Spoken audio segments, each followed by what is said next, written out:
have inflation play, but you also have this growth with the commercialization of it, the growth in ETFs, all these different crypto companies that are coming out, like Circle, Bitcoin emerging companies. There's just been this explosion in that sector and really buy-in into that theme from particularly younger investors. So as ETF product matures as an asset class there, how have you seen the investor mix change, retail versus institutional? How's that played out from your perspective? It's really been amazing. When I started my career in ETFs, mutual funds were still the winners, right? And you have these conversations at whatever company you worked for that, mutual funds are the thing, and you really have to compete with them. And now it's kind of like it's just switched completely. It's flipped. I think investors are comfortable with the idea that they can trade intraday and get a value for what they trade throughout the day, and not just an end of day NAV strike. The fees are arguably still lower on most ETFs versus mutual funds. I think the the younger generation of retail traders and retail investors, they probably don't even know what what the difference is between mutual fund and ETF, but they probably only hold an ETF.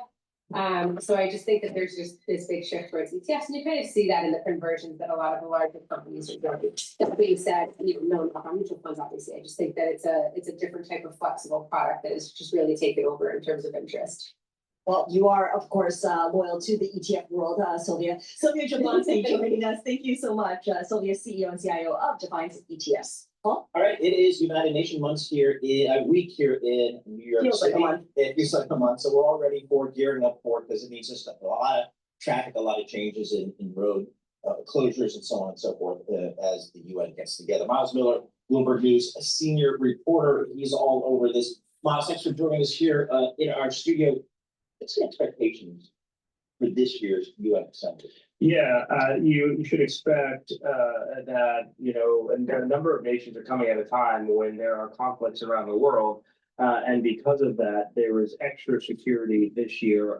We went to the United Nations on Thursday of last week, and you saw the preparations they were putting into place. Of course, this United Nations General Assembly comes on the backdrop of the assassination of Charlie Kirk. And so that means extra security, and they're studying that shooting to make sure that if something were to happen in Manhattan, they know how to get these 150 leaders and their spouses to where they need to get to. One thing that you point out in your reporting is that the security surrounds the United Nations complex right alongside the East River on 42nd Street. And this building is actually really difficult to protect. It's not a fortress. It's glass, and it's kind of designed to be open, which is at odds with the security required for the event. Right. When built in the 1950s with the era of transparency, Long Island City wasn't as vibrant as it is today. A big security target, obviously. We went to the top of the Dag Hammarskjöld library. The top two floors used to be, when you go in, it's gorgeous. It's like straight out of the 60s, right? Mid-century modern furniture and all that kind of stuff. But the floor is completely barren because of the security threat that place occupies. It's right by the FDR Drive. If somebody wanted to do something untoward from across on a nearby Sutton Place or in that area, it'd be very easy. And so yes, they have the vaporwave dogs that are sniffing for bombs. They've got the sharpshooters who are on top of the roof. They're marrying UN security with NYPD and Secret Service. And actually what was really interesting is to learn that the security guards from the United Nations go down to Maryland, train with the Secret Service to figure out how you get people out of a sticky situation if one were to happen.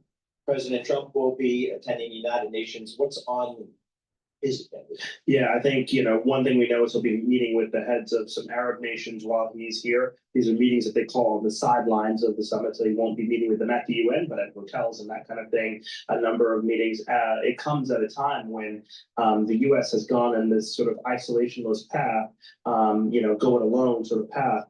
And it also comes at a time, we were talking about it earlier, where the United States is not paying its debts to the United Nations. And so, how much do we owe the UN?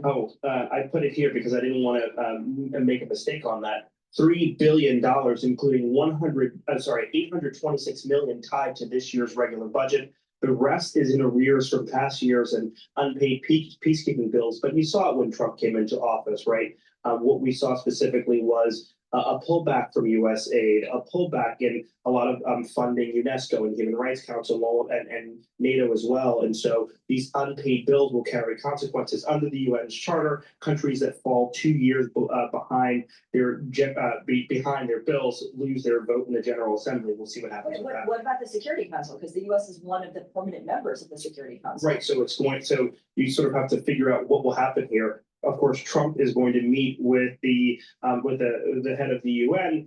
He's going to try to make the case that the U.S. is not going to go it alone, but will be working in partnership. That remains to be seen. The Secretary General will be making the case that the U.S. should be paying its bills. But this really goes to the diplomatic approach, right? The U.S. did not have someone assigned to the United Nations. That just got through, of course, last week. Right, and President Trump is set to deliver his speech to the United Nations on Tuesday morning. Miles Miller, thank you so much. We appreciate that. Miles Miller, Bloomberg News senior reporter, giving us a preview of the United Nations taking place in Midtown Manhattan. We'll have more coming up. This is Bloomberg Report.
Hello, my name is DrPaulCottrell, and we are live streaming on YouTube, on my website, the-studio-reykjavik.com, and simulcasting on X Spaces. Thank you for joining.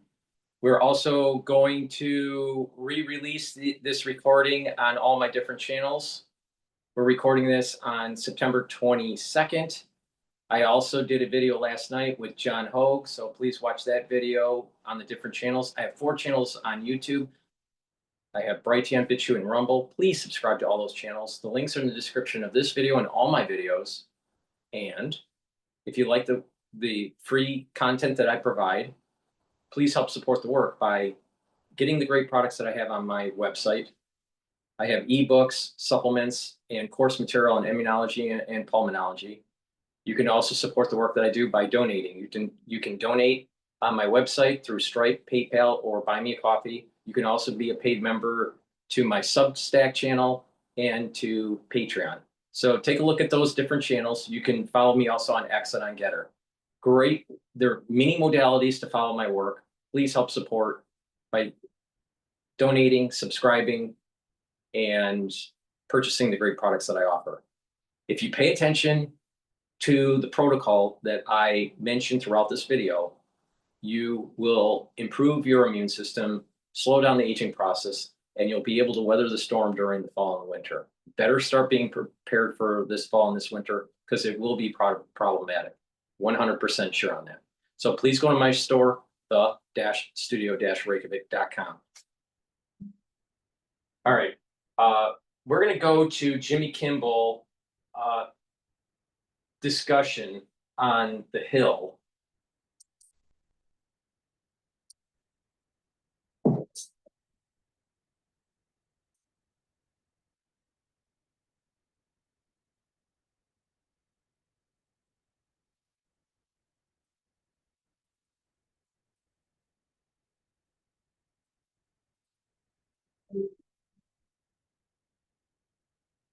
Good morning, rise and shine, or rising and shine, I guess. That's good. Let's change the name. I never said that, I don't think, not once in 5 years. Bringing out the best in you. Shining right now. Yes, you are. Well, I'm glad to see you in such a positive mood. I know you had a harrowing journey back to our fair city. It was a disaster. I'm just getting acclimated to DC, and you missed one Amtrak. The Acela Express cost $1 million. Drove here So for I just drove in the middle of the night. It's crazy. It was ridiculous. But thank you to the agents. Allowed me to get a car the same day in the middle of Manhattan. Glad you made it. Thank you. I'm happy to be here, and I'm delirious. Coming up on Wednesday, California Governor Gavin Newsom is taking action against mass ICE agents, but will the new bill be enforceable?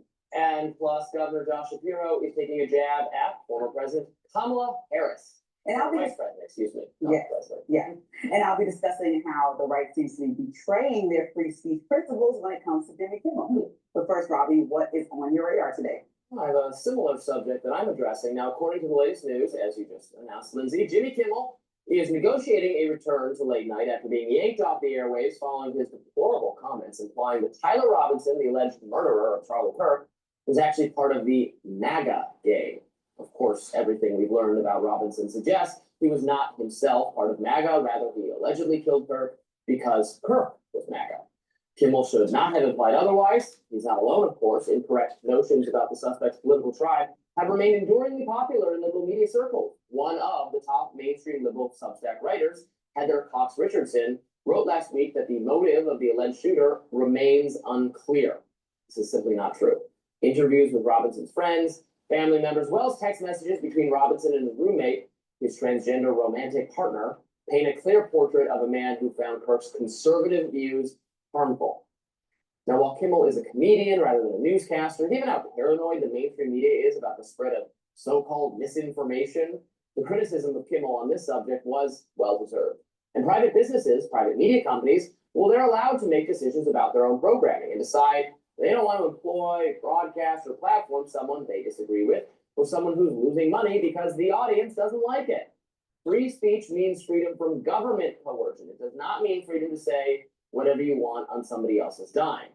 And so the decision to suspend Kimmel was made by ABC after Nexstar Media and Sinclair Broadcast Group decided not to air him on their local stations. In the interest of full disclosure, Nexstar is the parent company of The Hill, program you're watching. Here's the bigger issue. Again, it's fine to take Kimmel off the air. It's just not okay for the government to take Kimmel off the air. Unfortunately, the Federal Communications Commission, very unwisely, in my view, decided to insert itself in this matter. Brendan Carr is chair of the FCC. Not only did he criticize what Kimmel had to say, he also implicitly pressured the broadcasters. Take a look what he said during an interview with conservative influencer Benny Johnson. But frankly, when you see stuff like this, I mean, look, we can do this the easy way or the hard way. These companies can find ways to change conduct and take action, frankly, on Kimmel, or, there's going to be additional work for the FCC. Again, there's actions that we can take on licensed broadcasters. And frankly, I think that it's really sort of past time that a lot of these licensed broadcasters themselves push back. We can do this the easy way or the hard way. It's not an idle threat. The FCC licenses broadcast channels and can fine them or can take them off the air. The FCC can make life very difficult for companies that defy it. So I'll say it once again. Private companies have the right to determine their programming as they see fit. And a washed-up comedian telling lame jokes about a subject he is clearly misinformed on, with a declining number of viewers as part of a media format that is antiquated and perpetually losing money, not a recipe for riveting television, in my humble opinion. Letting Kimmel and the rest of the late-night crowd go extinct, perfectly fine. It's a business decision. But it is not the FCC's decision. As Glenn Greenwald put it, I couldn't have said it better myself, this shouldn't be a complicated or difficult dichotomy to understand. Jimmy Kimmel is repulsive, but the state has no role in threatening companies to fire on-air voices it dislikes or who the state believes is spreading disinformation, which is exactly what happened here.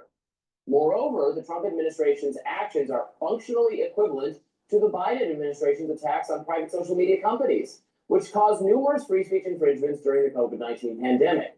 Recall that President Biden, who accused Facebook of killing people when it declined to censor anti-vaccine content, well, his comm staffers were likely motivating factors behind a whole host of regrettable moderation decisions made by Facebook at the behest of the White House, the CDC, and other government agencies. When federal employees use the threat of regulation, fines, and other forms of punishment to induce private companies into self-censorship, so does jawboning, that's the term. Now, whether this practice violates the First Amendment, which constrains the government's ability to restrict speech, That's not entirely a settled matter. In Murphy v. Missouri, the Supreme Court declined to rule that the Biden administration had violated the First Amendment rights of social media users. The case is also known as Missouri v. Biden.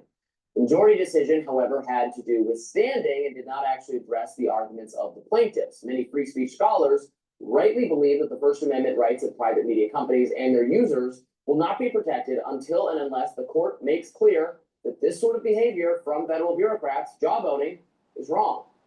Ironically, FCC Chair Carr has strongly denounced job owning in the past and in general been a strong supporter of the First Amendment rights. He frequently called out the Biden administration for engaging in this very practice, writing in August of 2022, "This is very concerning. The government does not evade the First Amendment's restraints on censoring political speech by job owning a company into suppressing it. Rather, that conduct runs headlong into those constitutional restrictions, as Supreme Court law makes clear." There's simply no way to square the circle.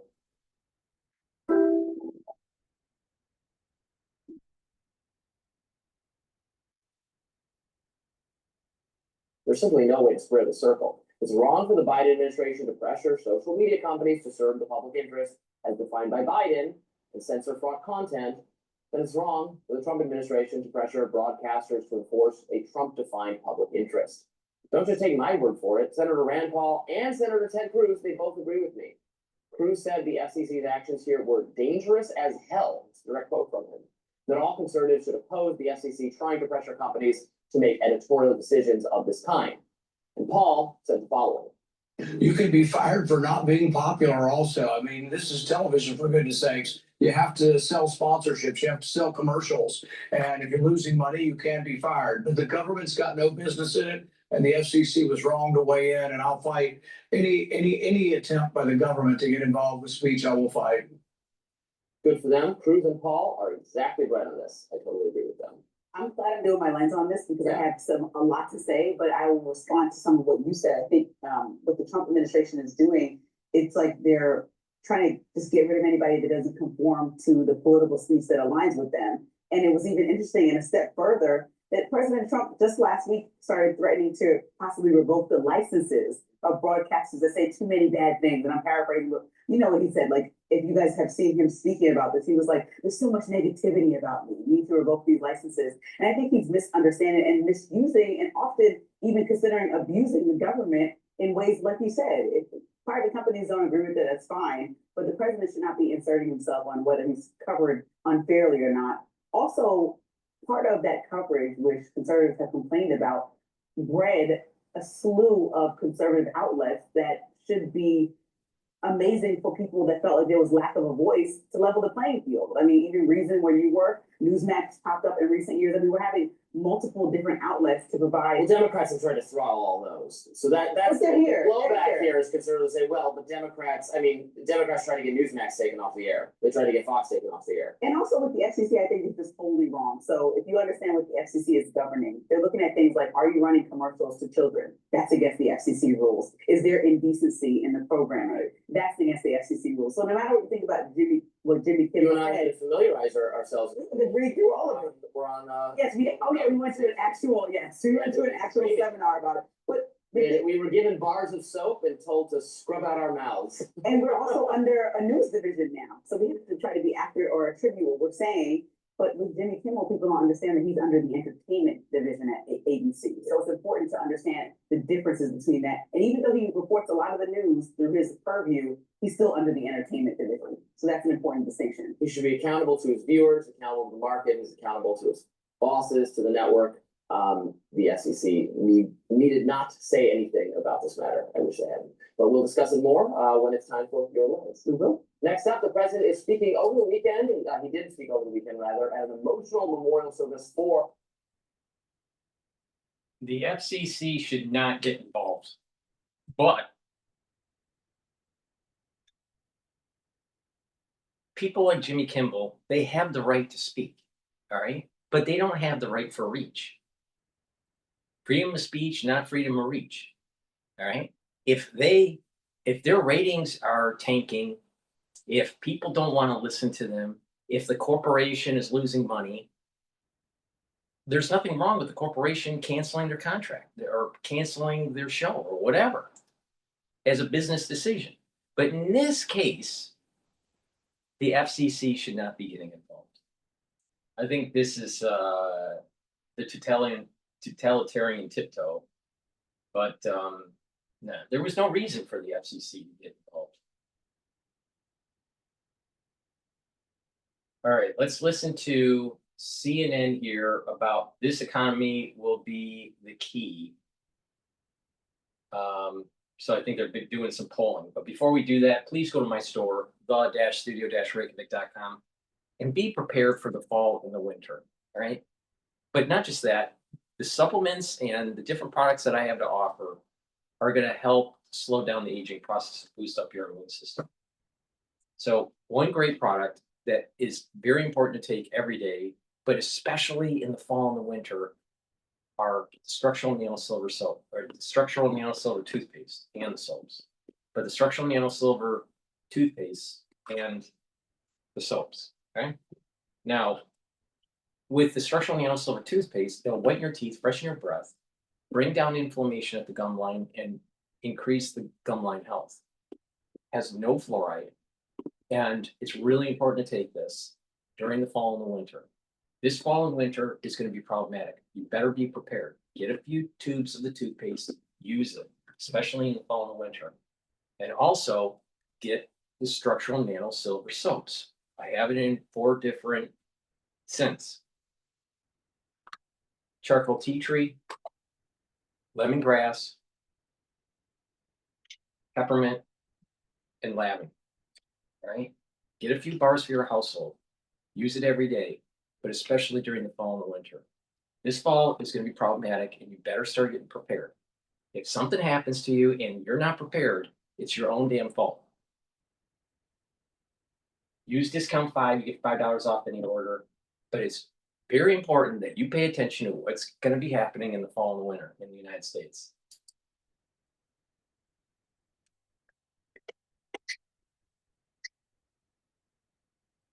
Yeah, it's a bit, yeah, take a flexing of it, it's like a bit, Major issues, rather. Students, Arians, and Mary depends on your perspective, I guess. They're not. I said Mary as in happy. Anyway, well, let's talk about this. What do you think? Yeah, what are we seeing? You know, Donald Trump being underwater, Democrats, and all this guarantees us we're gonna fly high in the midterm. Let me tell you, this guarantees you nothing, because at this particular point, the Democrats are the New Orleans Saints of political parties. What are we talking about? Trust the Dems or GOP more on the economy? Who leads on the economy? Republicans by 7. Immigration, Republicans by 13. How about crime? A big issue for Donald Trump and the Republicans. Look at that, lead by 22 points. So the bottom line is this: at this particular point, the ball may be on the ground, but the Democrats have not picked up the ball and running with it. If anything, at this particular point, it's the Republicans who are running with the ball on the top issues: the economy, immigration, and crime. Give some context on this. Compare this when Republicans last took the House. Yeah, let's compare it back to 2022. I think this kind of gives away the game right here. Hey, the GOP is more trusted than the Dems on the economy. It was 12 points in 2022. Slight decline in that lead, but still 7 points. How about immigration? It was Republicans by 3 back in 2022. Look at this. The Republican lead's actually gone up by 10 points. What are you doing, Democrats? My goodness gracious. And on crime, the Republicans were up by 13, and now they're up by 22. The lead again expanding by nearly double digits. So whatever Democrats are doing, it ain't working, Kate. It ain't working. Republicans have the lead on all 3 issues. What's the reason that you're finding so far that's driving? Yeah, I mean, look, it's all about the center of the electorate, right? You win with independents, you win overall. And what do we see right here among independents? Republicans still have a point lead on the economy. They got a 10-point lead on immigration. They got a 21-point lead on crime. The bottom line is, when you look at these, you have to remember that this economy issue is the jobs. The job market is stalling, and the concern with tariffs. But once the concern with tariffs go away and jobs start to increase, that number for economy for the GOP is going to skyrocket in 2026. So the economy, in terms of midterm election performance for the Republican Party, Trump's at a good spot right now.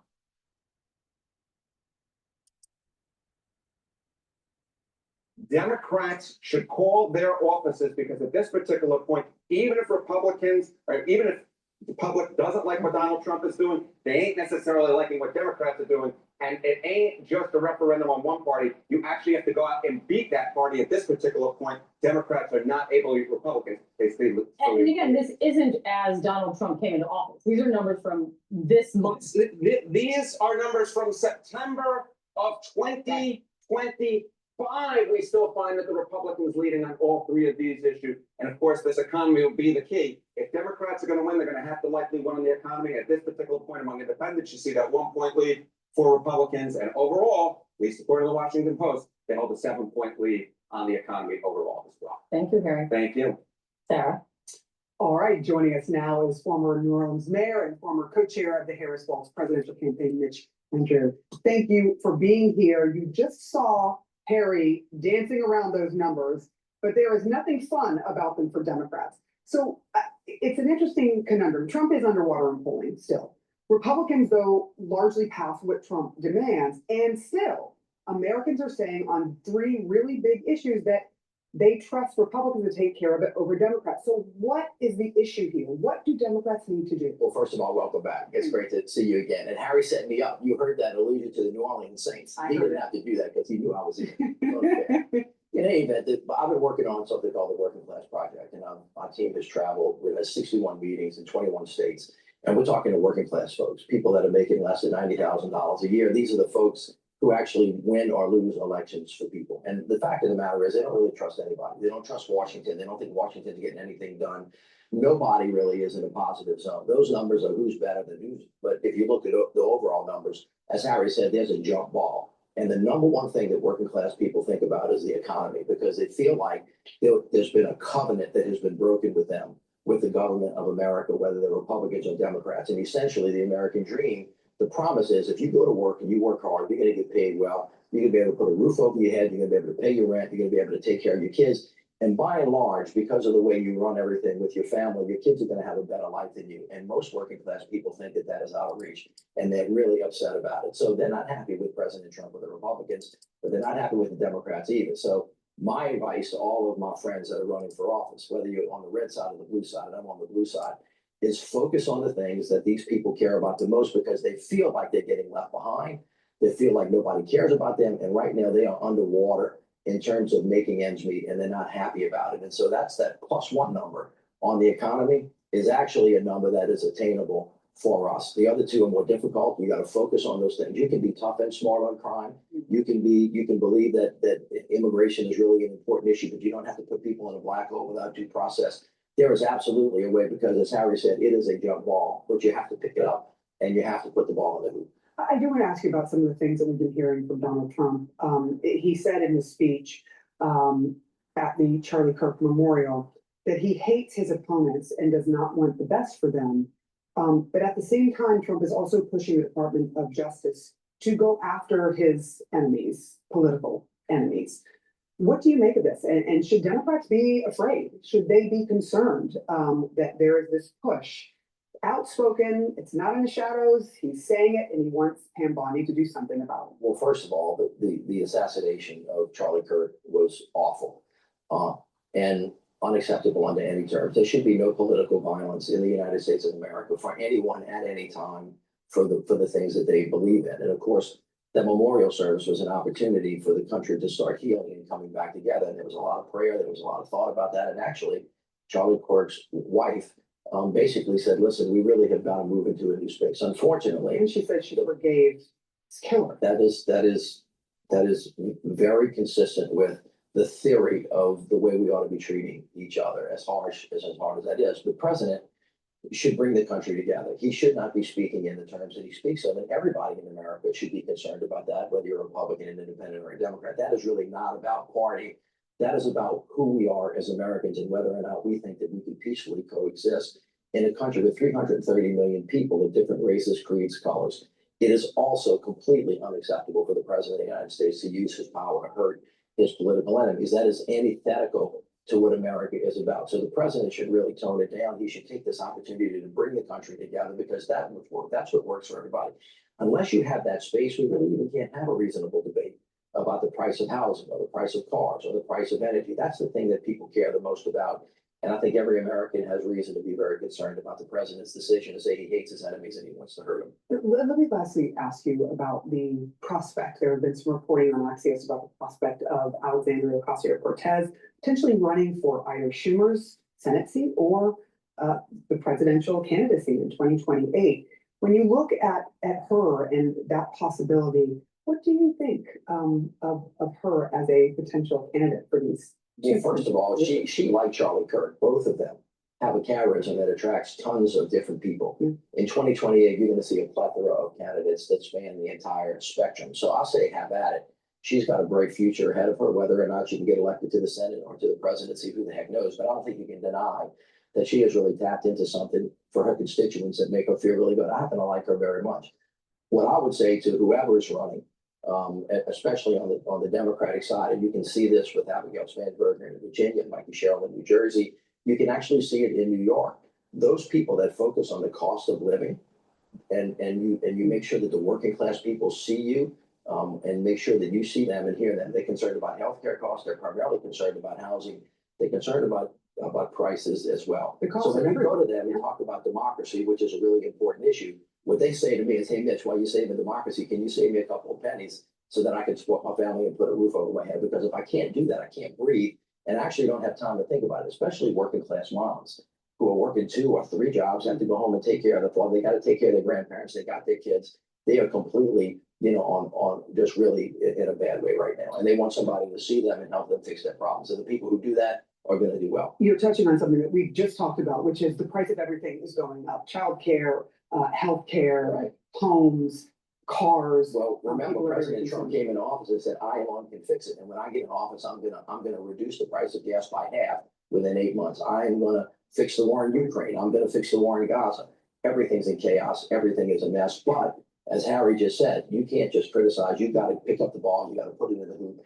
And as Democrats, if we want to lead, we have to come up with answers to those problems. And if people think that we see them and trust them or focus on their issues, that's who they're going to put back in office. It's great to have you. Thank you. Great, thank you. On this Nice to one. see you again. And So I'll he's talk to using Harry the about the he's GETTR. using the example as the solution to the problem is democratic socialism.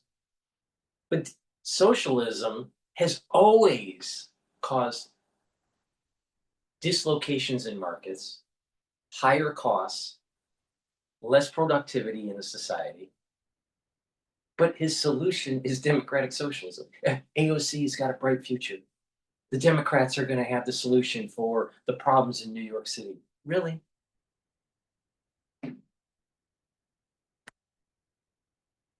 The reality of the situation is political pragmatism.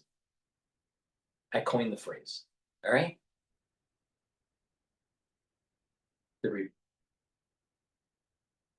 The Republican Party because they are running the show in the legislative and in the executive. They need to pass legislation that taxes uber wealthy by 75% of their income. 75% of their income is taxed to reduce the power that they have for these PACs in the lobbying group. That money will help to pay for some of the debt, but not a lot of the debt. But it's about truncating their power because the uber wealthy have too much power because they have too much money. Secondly, social programs, Medicare, Medicaid, and Social Security needs to be titrated every 5 years where the actual benefits are reduced to slow down the deficit, to reduce the deficit, and to help pay for the debt. If they're already retired or they're about to retire within 4 years or 5 years, about 4 years, within the 4 years, they get their full benefits. But the next tranche of the individuals that are 5 years, maybe they only get 80% of the benefits. The next 5 years, that group that's gonna retire in, they may only get 70% of it. And then you just keep on titrating this down to the point where there is a generation that gets nothing. But it's so far down the road when they're getting into the actual job market that they'll be able to be a saving society, not a spending society. So the problem is that we've spent too much and we've gone into too much debt. Now we have to move into a producing and saving society, not so much a consuming society. But you can't do it immediately because individuals that are just about ready to retire were retiring on the assumption of certain aspects of social programs, Medicare, Medicaid, and Social Security. Now, if they're a veteran, they get full coverage of their medical care and Social Security. That's what a society should do to support our veterans. All right. If there is someone that is completely disabled, all right, no fault of their own, then the government should have a program for that. But the far majority of the people aren't disabled. And you have to have these programs to be very, very vigilant to make sure there aren't people that are trying to cheat the system. But the far majority of the people that are just moving into retirement are going to have to realize that their benefits are going to be truncated. But it's going to be truncated based on every 5 years for that new group that's coming in. So if you're retiring now, you get your full benefits. The ones that are retiring within the next 5 years, they get less. The ones that are retiring 10 years from now, they get less. The ones that are retiring 15 years from now, they get less. And you have it staircased, or stepwise is what's the technical term. Stepwise reduced benefits. And that way, each generation, each cohort can prepare. And that's how we bring down the debt and the deficit. But the thing is that the Democrats don't want to reduce programs, and the Republicans don't want to tax the uber wealthy. But that is the solution to the problem.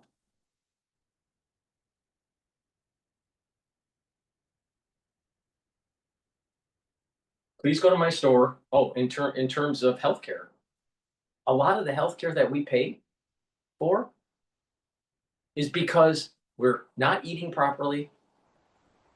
We're eating too many processed foods. We're not filtering our water. We're not exercising. We're not taking the proper supplementation. It's self-induced. Most diseases in the United States, most of the chronic diseases that cost billions, tens of billions, or hundreds of billions of dollars in healthcare is self-induced and can be reversed. And so we don't have to, this idea of who's going to help to pay for our healthcare. Well, wait a minute. Most of the healthcare is self-induced. Why do you need it if you can reverse the diabetes you have? Why do you need it if you can reverse the cardiovascular disease that you have? Why do you need it if you can reduce the incidences of cancer by just early screening? Take some initiative. This is where individualism kicks in. You need to take care of yourself and stop thinking that there's a collective, that it's all about collectivism. So how do you do that? Well, you have to change your lifestyle, and you have to know what to eat and what to take and, and stack, and you can slowly move yourself to health. But not just that, you have to be prepared when certain things are probably going to happen, like the fall and the winter. Because if you're chronically exposed to something that's really bad for you, then don't be shocked that there are other pathologies that start to manifest when you're older. Don't be surprised that your immune system doesn't work. Don't be surprised that you start having early onset dementia or other issues. Immune system issues, endocrine system issues, bone issues. Don't be surprised. But you can mitigate all this by being prepared. So why don't you get prepared? Why don't you slow down that aging process so you can weather the storm? People that are weaker in their immune system, that are older, that have less energy, that are have less vitality, and they contract something, you notice they age faster. You notice they don't weather it very well. You ever wonder why? Oh, it's just their age. No, it's not. It has nothing to do with their age. It's the state of their tissues. It's the state of their immune system. It's the state of the health of their mitochondria. It's the state of their vascular system. It's the state of their bone density. It's not their age.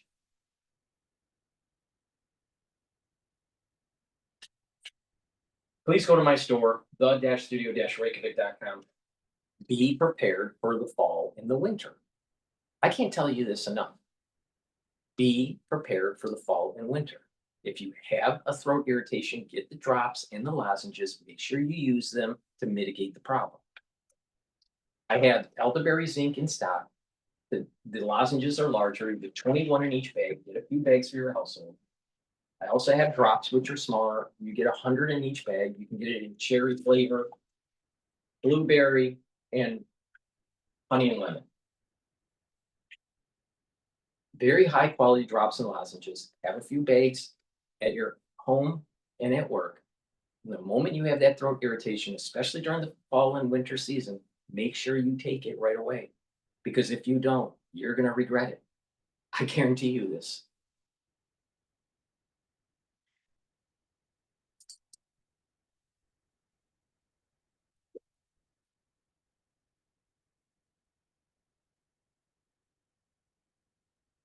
To donate, hit me. South Korea's president warning of potentially devastating effects tied to the country's trade deal with the U.S. Speaking with Reuters, the Korean president saying his country's economy could fall into crisis like the one it faced in 1997 if it were forced to take $350 billion and invest that amount of cash in the U.S. without a currency swap. He said the U.S. and Korea haven't formalized a trade deal reached in July because of disagreements over how Korean investments in the U.S. will work. And I think one of the big questions that we're starting to learn is all of these quote unquote investments that we've heard about, Joe, that people have bought down their tariffs. If you look at the amount of money, most of these countries don't really actually have that much money to be able to invest. And if you look at just the pure numbers, some of them are $400 billion, $500 billion. If you were to actually do that, these countries don't have that money to invest in the United States. So it's always been, I think, a perplexing question, which and we haven't really probably asked the question enough. How realistic? We can lend them the money and they can invest in it. I'm just suggesting. and by the way, a lot of these deals you still are going to have to get, the local politicians to agree to, and a lot of them are saying, we're not doing that. So it's going to be pretty interesting to see what happens. Tariff money good? Money good? Well, tariff money is different. Is it money good when the Supreme Court finds? Oh, we don't know about that, are you?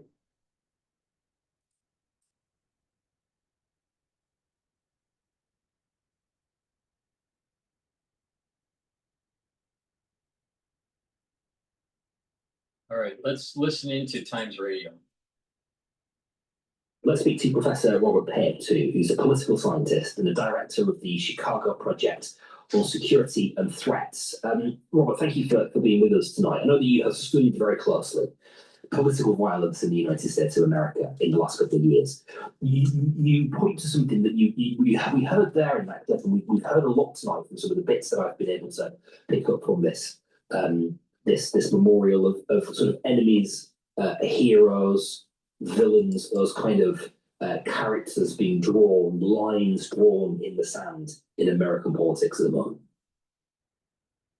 So very nice to be with you here on this tragic day for America. One of the key things I think your audience should know is that I'm the professor who in June published a large op-ed in the New York Times saying we're on the brink of major political violence. And I'm sorry to say the assassination of Charlie Kirk was exactly the kind of event I was warning about. That piece has all kinds of reasons. It explains all that. But one of the big things you're seeing today in the Kirk funeral, which I watched until I come on your show, is most funerals are about the past. This is really not just about the present, but about the future. And what you heard and what you hear in speaker after speaker is how this movement, however you want to define it, you can find it as a religious movement, a political movement, you can define it even as a movement oriented around righteous justice, as Stephen Miller did, that is for his death. This is going to grow. And also, for decades, I've studied martyrdom in many different societies. And what you see is that there can be turning points, literally inflection points.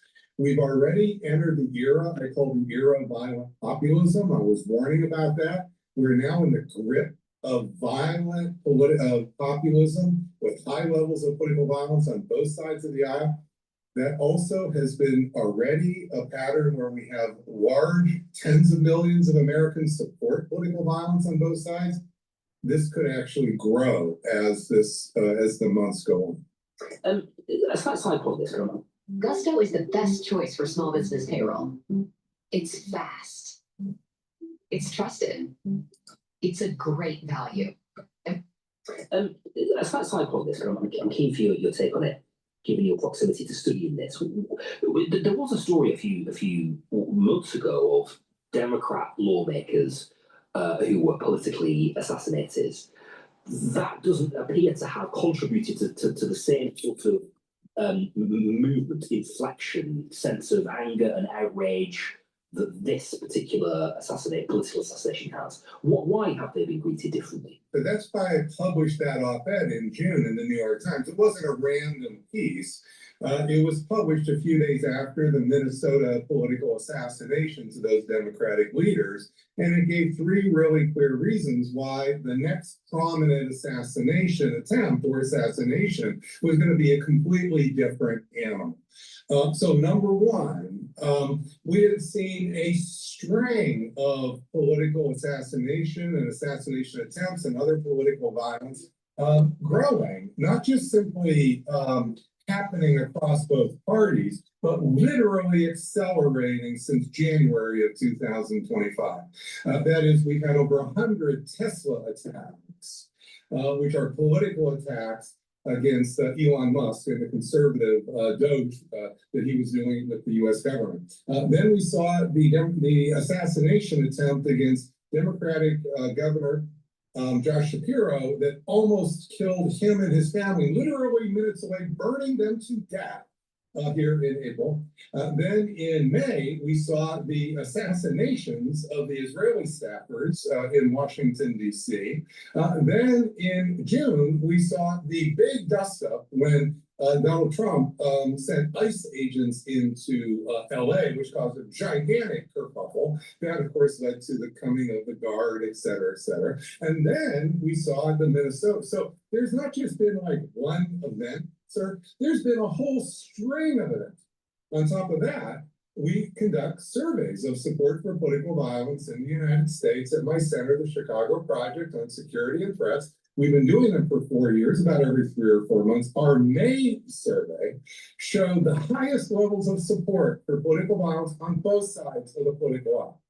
39% of Democrats agreed that the use of force was justified to remove Donald Trump from the presidency, while 25% of Republicans agreed the use of the U.S. military was justified to suppress Democratic protesters. These are tens of millions on either side. Then the third big element that happened in the middle of June was the true mobilization, the beginning of mobilization into two separate mobilized camps. That was with the No Kings protest on June 14th, across many, many cities in America. And then Donald Trump's military parade on that same day, which galvanized millions of Americans watching that on Fox News. So you add all of this up together, and we were primed for the next event to be a far more explosive event, That's exactly what I warned about, and I'm sorry to say, exactly what happened.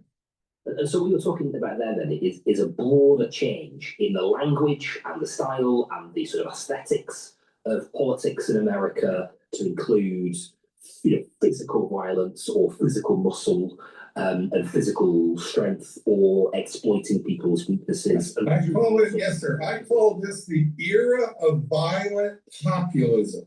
Yes. I invented that term. Because this is not a civil war and it's not politics as usual. So we needed a term to describe this violent style of politics, if you would, where it's suddenly okay for violence to be used to settle political scores. Okay. Yeah. And that's what I call violent populism. Okay, I hear that. I wonder if that has just been ever thus. I mean, it has been the case for a very long time that America has leaned into its military, been very proud of its military. It's a military. It's always been a country sort of proud of its military might. We've talked for a long time, decades, about political suicide or taking out an opponent, or we've talked in these kind of terms, used this kind of language around our politics for a very long time. And there has also been political violence running through America's political history. Are things really that different? There, in countries, not just the United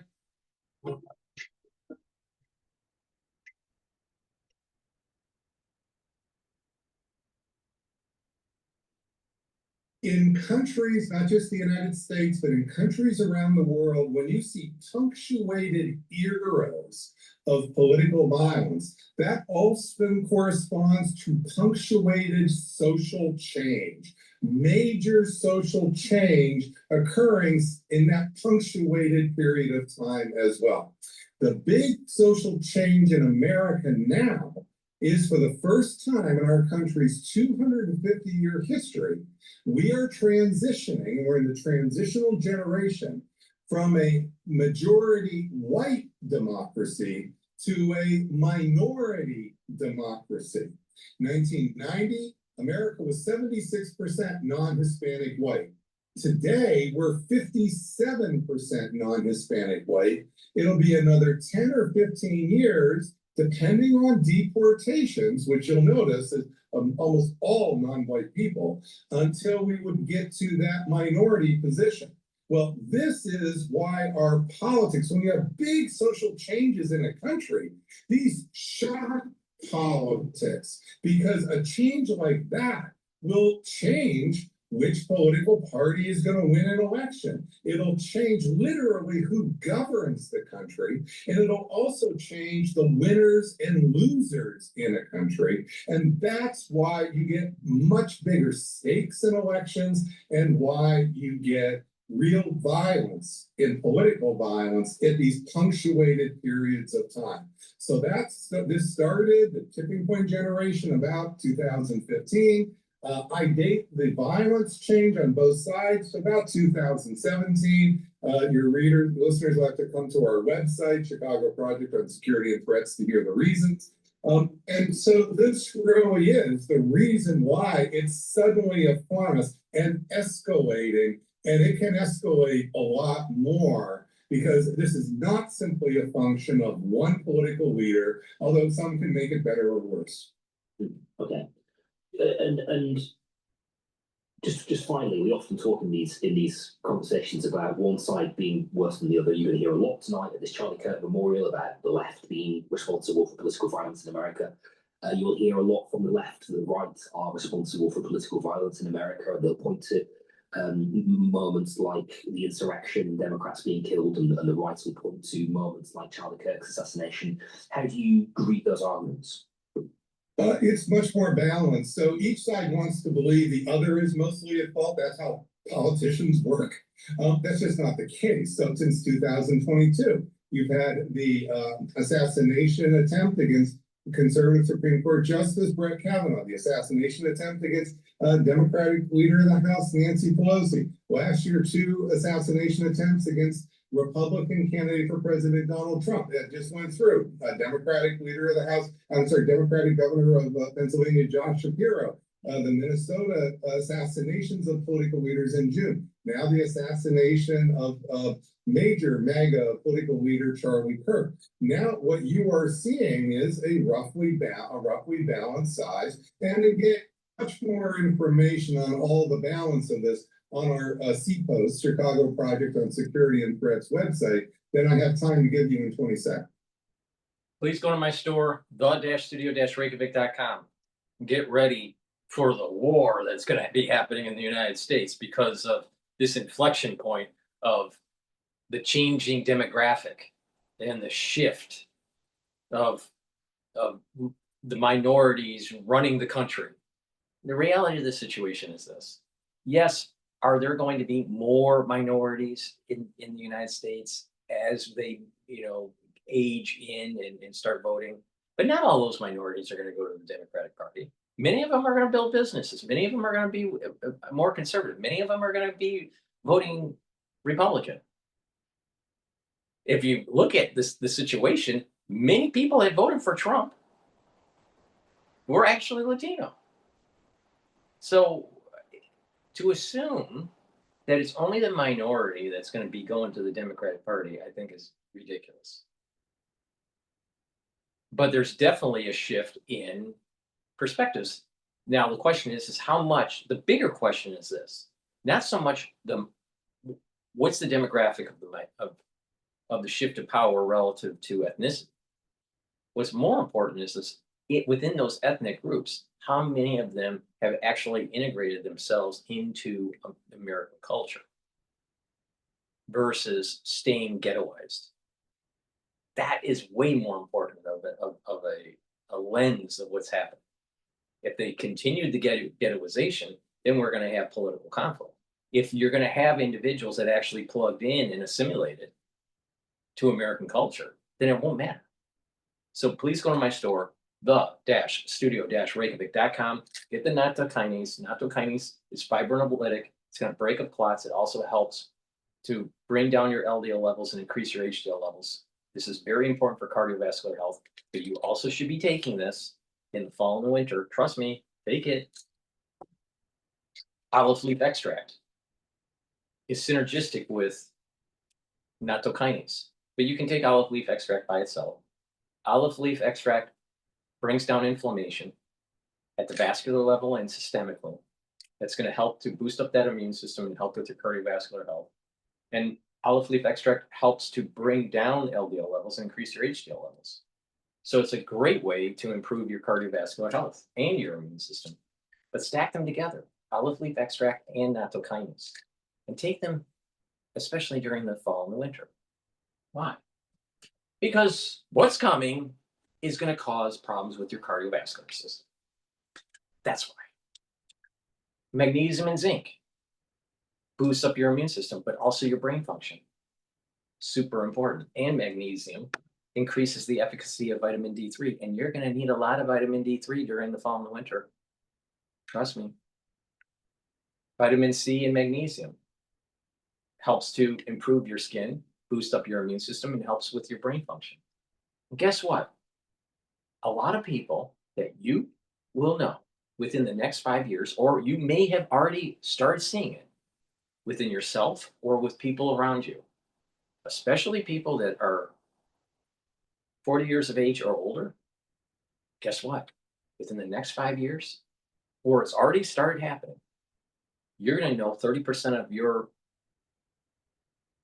family or friends or coworkers, 40%, 30% of them are going to have early onset of dementia. And the majority of those are due to the crisis that we went through in 2020. So you better start protecting your neurons. You're going to need to protect your neurons.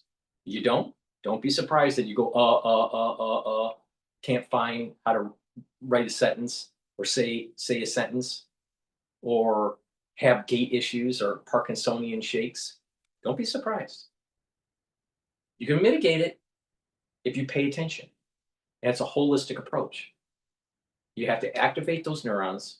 You have to activate that cerebellum. You got to do resistance training, stretching exercises, balancing exercises, a little bit of cardio to get the better blood flow, taking the supplementation that improves the microenvironment to promote positive neuroplasticity, reduce inflammation, maintain the myelin sheath of those neurons. And when you do that, you're mitigating the problem. See, if you have a lot of cerebral inflammation, your neurons are going to die and turn your head into Swiss cheese slowly. But also, if you have poor vascular health and you have microclotting or microhemorrhaging, your brain isn't getting the blood flow it needs, and those neurons die. So 70%, 75% of the individuals that are going to be getting this early onset of dementia is due to vascular issue. Another 24% is going to be due to amyloidosis, building up of proteins that aren't broken up by proteases. And less than 1% will be due to prion. That's what's going to happen. Now, are you going to prepare for it or not? 75% is due to vascular. 24%, a little bit more than 24%, is due to amyloidosis. Now, both of those can be mitigated by taking and following a certain protocol. But if you don't prepare for it, if you just think that you're fine and you don't have any, you'll be fine because you're just Superman or Superwoman, don't be surprised that something bad happens to you within the next 5 years. Because a lot of people are going to have this problem. Just like there's a lot of people having immune issues. They're having their CD4, effective CD4 count, not working. It's lower. The effective CD4 may have a normal CD4 count, but the effective CD4 count, the stuff that's actually what's supposed to be working for you, isn't working. I've gone in detail on why that is. But you don't want to listen? Don't listen. It's up to you. I don't really fucking care. Vitamin C and magnesium boost up that immune system, help with your skin, and help with your brain function. Magnesium and zinc helps with your immune system and brain function. And it's really important to take so you supercharge your vitamin D3.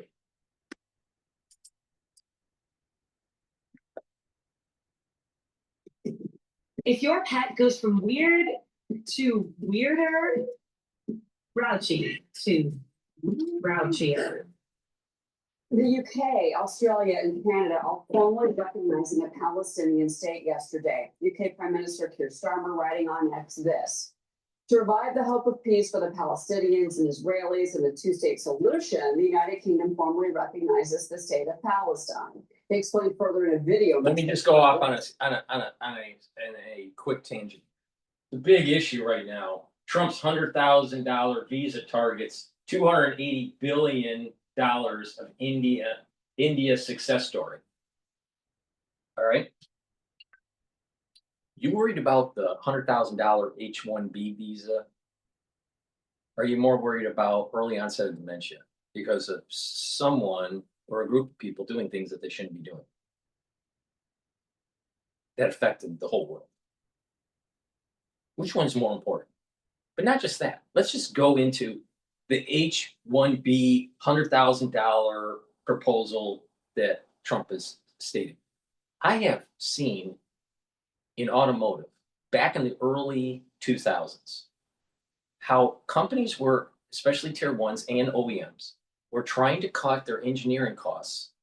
And what they would do is they would hire 4 engineers for the price of 1 American engineer. 4 engineers and they would go through a contract company from India, typically Tata, and they would bring them over. Tata would sponsor their H-1B visa, and Tata would get the contract from the OEM or the tier one, and they'd be designing the parts. Now, what normally happened is they didn't know how to design the car. They didn't know how to design the sub-assemblies. So they had to have an American engineer to tell them how to do it. So the American engineer ended up being the program manager. And this was the technology transfer. So this is a success story because the OEM, the tier one, were looking for labor arbitrage? No, no. And you notice it's $100,000 per one. Notice that? Because what that does is it equalizes. It equalizes. They can't do the four for one engineer ratio. 4 Indian engineers for every 1 American engineer. When you do this, you eliminate the labor arbitrage. So I'm totally for raising the H-1B visa, especially against the Indians. Because Americans are coming out of engineering school, Americans are coming out of college, and the jobs aren't as plentiful. Meanwhile, they have plenty of H-1B visa holders in the United States. And don't believe the horse shit that say they are better. They're not better. Most of them don't know how to do anything. There's no way to say that these H-1B visa holders are better than an American engineer, no matter what I saw it in automotive. Now, it's happening also in tech.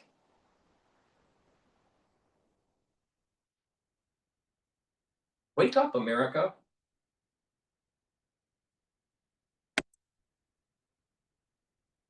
Let's be frank. Hamas is a brutal terror organization. Our call for a genuine two-state solution is the exact opposite of their hateful vision. So we are clear, this solution is not a reward for Hamas because it means Hamas can have no future, no role in government, no role in security. We have already prescribed and sanctioned Hamas, and we will go further. President Trump disagrees, telling reporters pressuring Israel into a longer-term solution would be a reward to Hamas. The president will meet with dozens of world leaders tomorrow at the 80th UN General Assembly here in New York, which gets underway today. More key U.S. allies also expected to recognize Palestinian statehood, including France and Saudi Arabia. On the two-state solution, Israeli Prime Minister Benjamin Netanyahu simply says, quote, "It will not happen." Let's bring in Heritage Foundation, Margaret Thatcher, Center for Freedom Director, Niall Gardner. Niall, your reaction to this, because France, the UK, and Canada all today are planning when the UN General Assembly opens to make this proclamation, which flies in the face of what the host country, which is the United States, believes. Well, thank you for having me on the show today. And this is undoubtedly a shameful move by the British, French, Canadian, and Australian governments. It sends completely the wrong signal. It is a gift to Hamas and completely undermines Israel and also the United States as well. And this is a reward for terrorism, basically. And I do think it's the worst foreign policy decision taken by a British Prime Minister in many, many decades. It's an absolute disgrace. It's shameful. And I do think this is incredibly dangerous, what we're seeing right now. But it's surprising that Keir Starmer would make this move. Keir Starmer has his own issues in his country. His polling is unpopular. It shows his unpopularity there. Why would he, especially after that grand with the state dinner and the royals, why would they now come out and make this move? By the way, knowing that the two sides, neither is going to approve this. Neither is going to allow for a Palestinian state. Hamas refuses to leave Gaza, and the Israelis aren't going to allow this. So what's the point? Yeah, it's a shockingly bad move. And an opinion poll published yesterday showed that 9 out of 10 Britons actually oppose the recognition of the Palestinian state. So what Keir Starmer is doing is he's appeasing the far left elements of his own party, including Islamic elements as well, who form a voting bloc in the UK. And I do think also that Keir Starmer, in many respects, is the worst British Prime of the modern era. His approval, 20%, hugely unpopular among the British people, already a lame duck after just a year in office. And this is a catastrophically stupid move by Keir Starmer. The original idea, of course, came from Emmanuel Macron, the French president, who was also a lame duck president. So this is going to be an absolute disaster, and it's also going to cause significant tensions between the UK and Israel and the United States as well. So a huge own goal by Keir Starmer. As the UN Gender Assembly begins today, it is a surprise, certainly. You know, the President Trump has invited King Charles and Queen Camilla to the White House next year after that historic second state visit to the UK last week. A lot of amazing pomp and circumstance that we witnessed live on this program. And the President and First Lady Melania Trump did, meet with the King and Queen, Prince William, Princess Kate, and they participated in that beautiful dinner and other, public-facing events. The President and Prime Minister Starmer, though, did sign a $350 billion tech deal. This boosts AI investment and nuclear power between the two countries, and it includes investments from Microsoft, Google, NVIDIA, OpenAI, and more for them, for the UK. You were in London during the state visit. What was your reaction to the final deal that was made on the second day, which was the day that really business was conducted between the United States and the UK? Yes, and I just got back to the US late last night from London, and the state visit overall was a huge success. And I think it demonstrated the tremendous importance of the US-UK special relationship, and also illustrated that Donald Trump is the unrivaled leader of the free world. This was a very successful visit on multiple fronts. In terms of the investment deal, of course, this is a great deal for the UK, but also for US companies as well, plowing hundreds of billions of dollars into the UK. It's a vote of confidence, of course, in Brexit.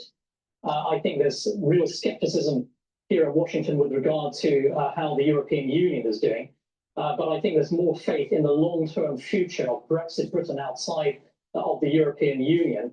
And I think this is overall a very big deal that will benefit US companies and also the UK economy as well. So I think it's a win-win for both sides.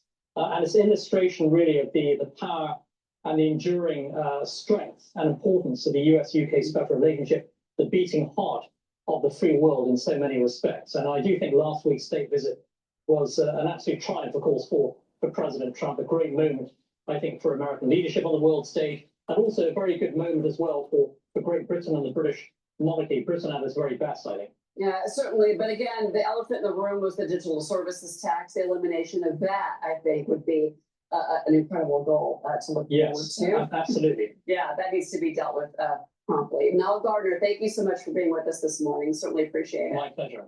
Many thanks.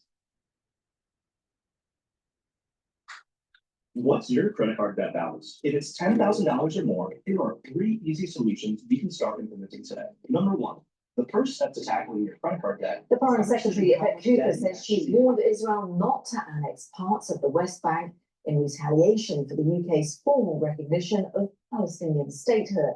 She said that the government was committed to a two-state solution in the region. Ms. Cooper was speaking to the BBC before attending the UN General Assembly in New York, where France and other European states are due to make a similar announcement.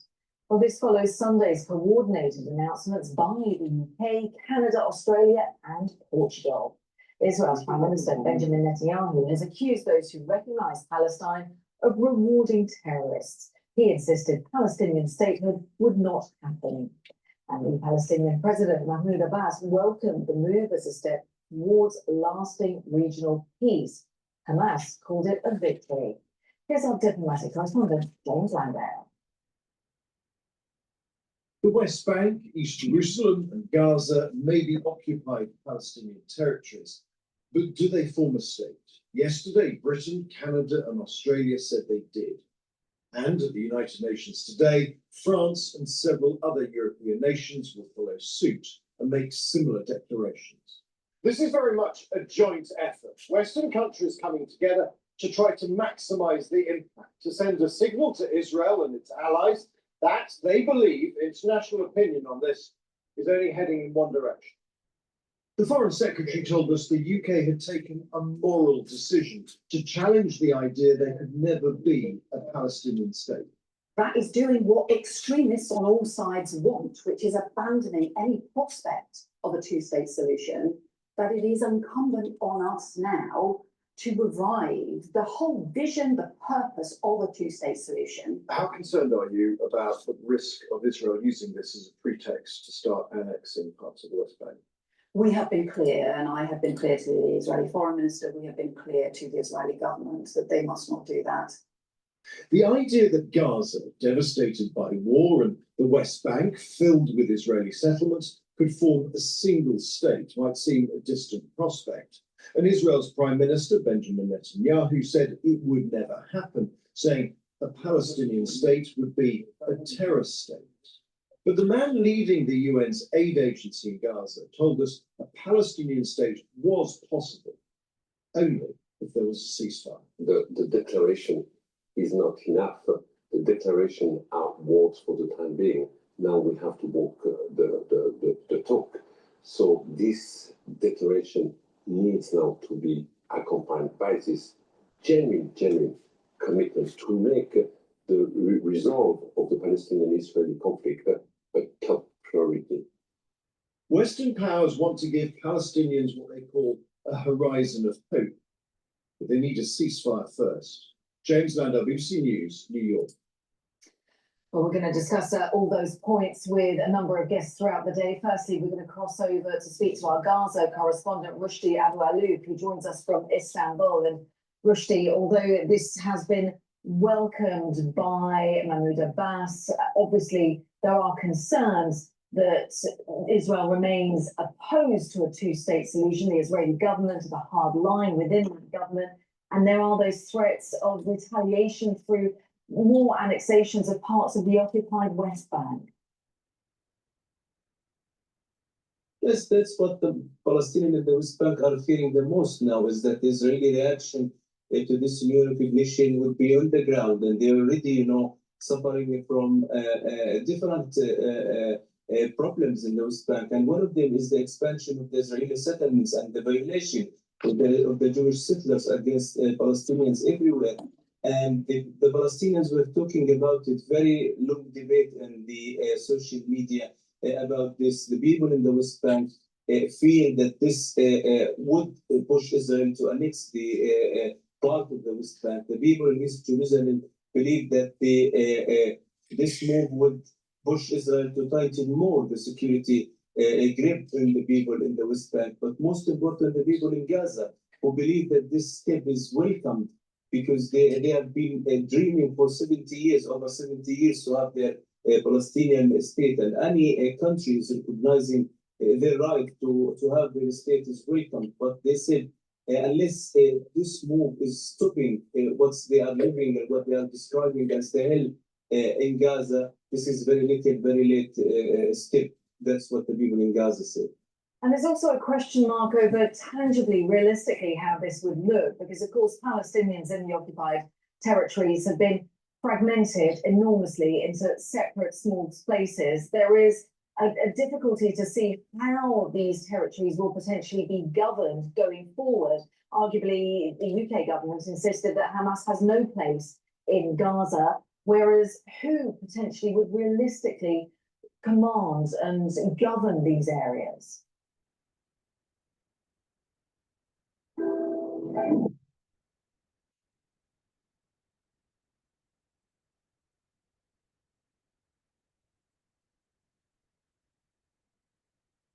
Well, for a very long time, the Palestinian political division was deep in the crisis because Hamas for the 17 years was in charge of Gaza, and no one knows whether after this war Hamas will be in charge or not, because they still exist on the ground, and they still have some force in parts of Gaza.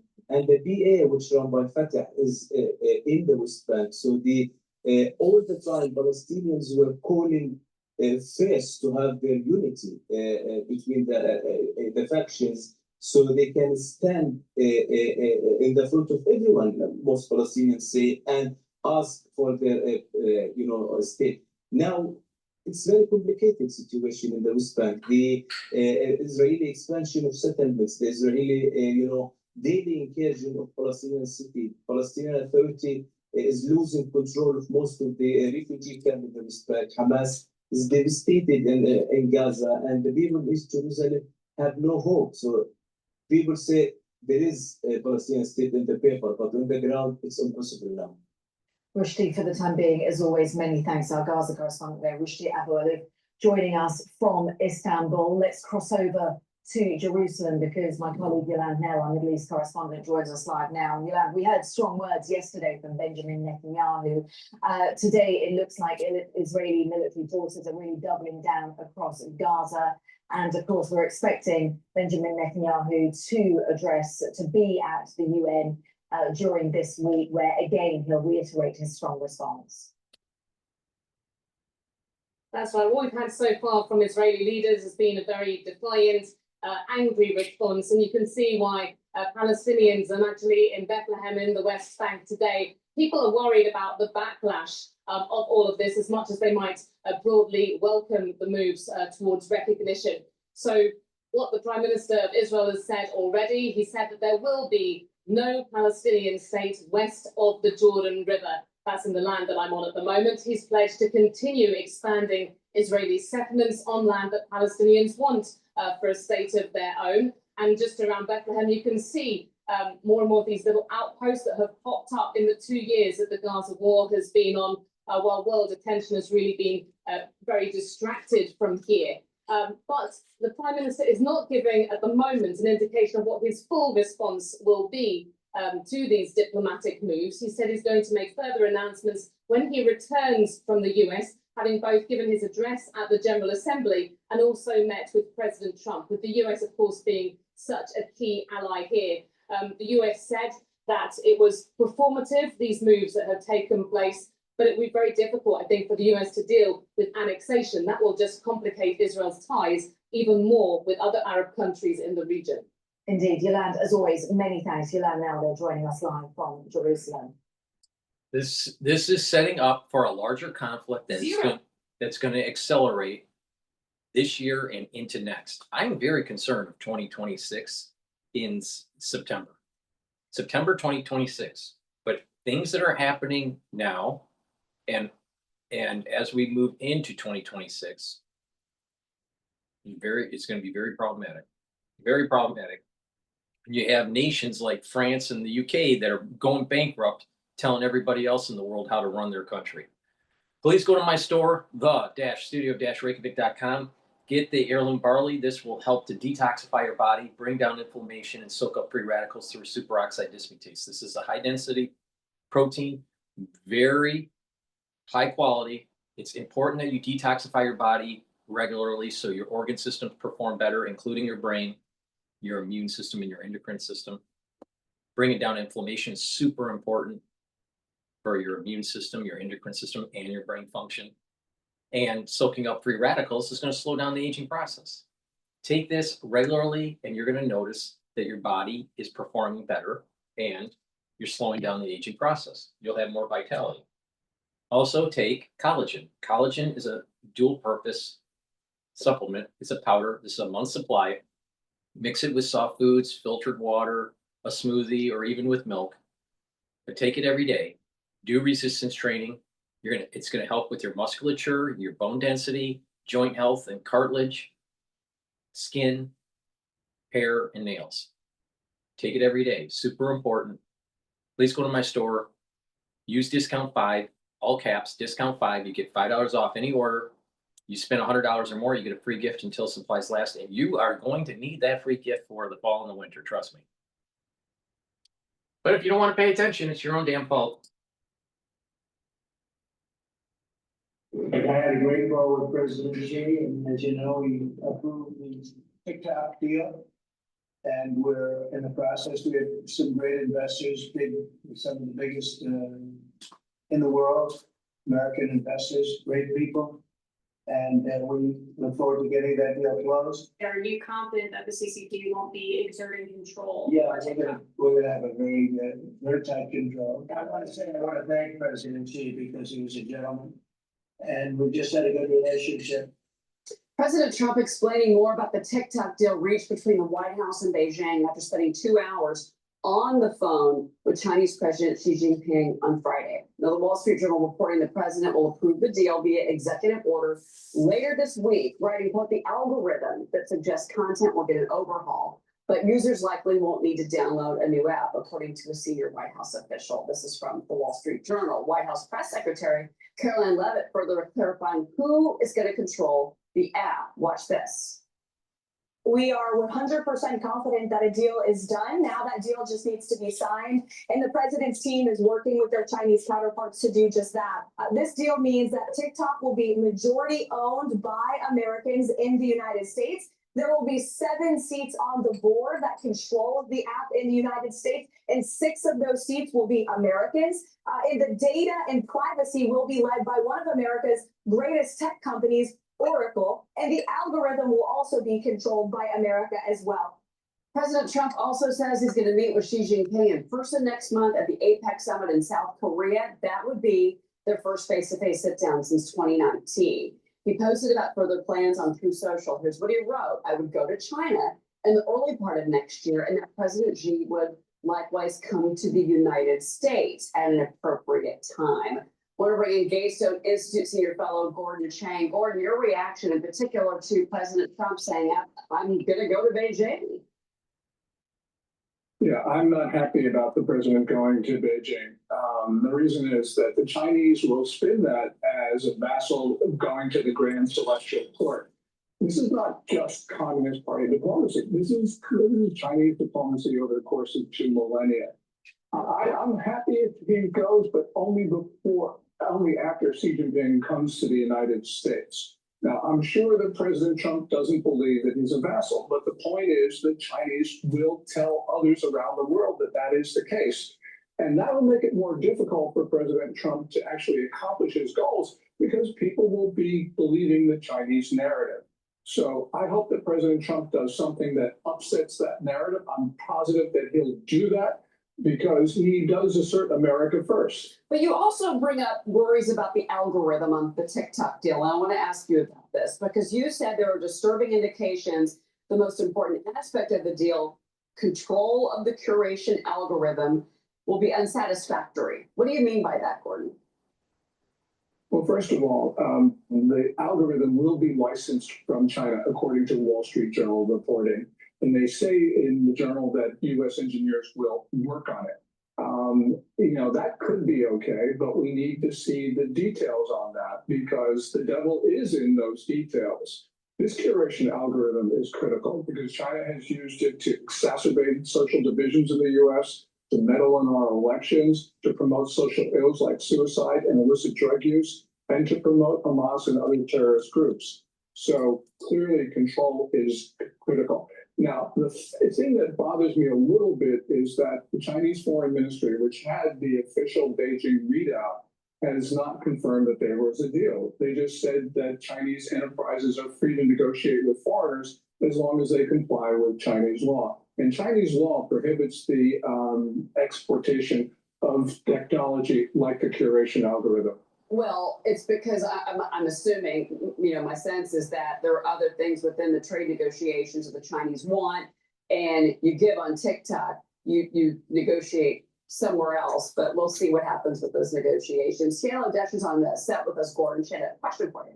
Yeah, Gordon, I wanted to ask about the actual law itself that Congress and Joe Biden passed last year, and whether or not ByteDance maintaining a board seat, one of the 7 board seats, will even be compliant with the law. Because my understanding is that under Chinese law, if ByteDance has a board seat, you still have the intelligence sharing with the CCP. So does the deal, the infrastructure of the deal, does it even satisfy what is technically legally binding? That's a great question. The law talks about divestiture. And under the deal, ByteDance will own something like 20% of the new TikTok. It's not clear that that actually complies with the law. The thing about board control is, I think, a little bit different because board control is not mentioned in the federal law, but ownership is. The most important things, though, are going to be control of the data, because we don't want China to use the app to continue to steal the data of Americans, and the curation algorithm. So I focus on those two things rather than the ownership. Okay, that's interesting that you say that. Well, again, more details are needed. I do want to ask you about this. South Korea's president is sounding the alarm on his country's economy, saying that U.S. investment demands and the stalled trade talks could send South Korea into a crisis, rivaling the 1997 meltdown. This is over the pledge of $350 billion. And here's what he said. Without a currency swap, if we, South Korea, were to withdraw $350 billion in the manner that the U.S. is demanding and invest all the money in the U.S., South Korea would face a situation as it had in the 97 financial crisis. That was through a translator report. What do you make of these comments? I think they're overblown. Tell me this. What is greatness made of? Is it in your drive? Power you possess? I think they're overblown. Lee Jae-myung does not like the United States. When he was running for president in 2021, when he's trying to get the nomination of his party, he called American troops an occupying force. And more explosively, he blamed the United States for continued Japanese colonial rule. His government has been doing a number of things to undermine our treaty alliance with South Korea. And he's appointed a number of people in his cabinet who have views which are very pro-North Korean, very anti-US. So he's going to try to do anything to prevent a trade deal and also to prevent any sort of investment back. Because he doesn't want to strengthen the bonds between the United States and his country. The only fortunate thing in this whole story, Cheryl, is that the people in Korea like the United States. They like us more than they have in decades. And they've been taking to the streets to protest Lee Jae-myung's treatment of the U.S. So there's a lot going on here, but South Korea clearly is in turmoil, and our relations with South Korea that go back to the Korean War are very much in jeopardy. Yeah, interesting that you say that. Yeah, I found those comments very interesting just because, particularly with the whole Hyundai worker, drama that we had a week and a half ago. Real quick before you go, Gordon, not a lot of time, but we had this bipartisan group of lawmakers that visited China yesterday. This is Democratic Congressman Adam Smith leading the trip. They met with China's premier. Bilateral ties was the discussion. There hasn't been something like this since 2019. Apparently, they also discussed economic military cooperation. Military cooperation, Gordon. What do you make of this? Well, everyone wants the two militaries to talk, but we have had established channels with the Chinese military and they don't work. And the reason is that Chinese military officers won't pick up the phone until political leaders have decided critical questions. So mill-to-mill communications, it sounds great, but, in history, they just have not fulfilled their promise. I don't believe that we should be promoting this at this time, especially given a number of other factors. But, we'll sort of work this out, but we don't need congressmen going to Beijing right now. It absolutely sends the wrong signal. Gordon Chang, great to see you as always. Thanks so much. A lot of ground cover. I personally think we need to be more belligerent against China. We have to fight the CCP. Please go to my store, the-studio-reykjavik.com. Get the zeolite. This will remove heavy metals, toxins, and chemicals in your body. It'll allow you to urinate them out within 6 to 8 hours. You should be detoxifying your body regularly, preferably every day. Take 3 small drops underneath your tongue, drink the filtered water, and do that every day. Very simple. And also, make sure that you stay away from processed foods, filter your water, and clean your environment. In your home, take a look at the cleaning supplies that you have, paints, or even pesticides. And if you need those chemicals in your home, make sure they're in a double layered container. That way, you're not breathing in small concentrations daily. Please go to my store, the-studio-reykjavik.com. Make sure you detoxify your body every day with zeolite. Also, if you're 40 years of age or older, male or female, you have a hard time building muscle. Do resistance training and take Myotrol. Myotrol has polyphenols, flavonoids, and lignans to help with the gene expression to build muscle. It also improves the health of your mitochondria so you have energy to build muscle. Take Myotrol every day. If you're an athlete, younger and older, you will benefit from Myotrol to build muscle and to recover quicker after your workout. Clarity factor, really important to get rid of that brain fog so you can concentrate on the tasks that you need to concentrate on. Over time, by taking clarity factor and drinking it with filtered water, you're going to improve that neuroplasticity so you're thinking faster and your memory is improved. Super important. This is a very important neurostack. Now, take the clarity factor for brain function, Myotrol for your musculature, and zeolite to detoxify your body. When you detoxify your body, you're improving your brain function, you're improving your neurons, you're improving your cardiovascular system, you're improving your liver and your kidney. You're improving your immune system, your endocrine system. Very important. This is a great stack. Please go to my store. Use discount 5. You get $5 off any order. If you spend $100 or more, you get a free gift until supplies last. And oh, by the way, that free gift is going to help you in the fall and the winter. You're going to need it. Trust me.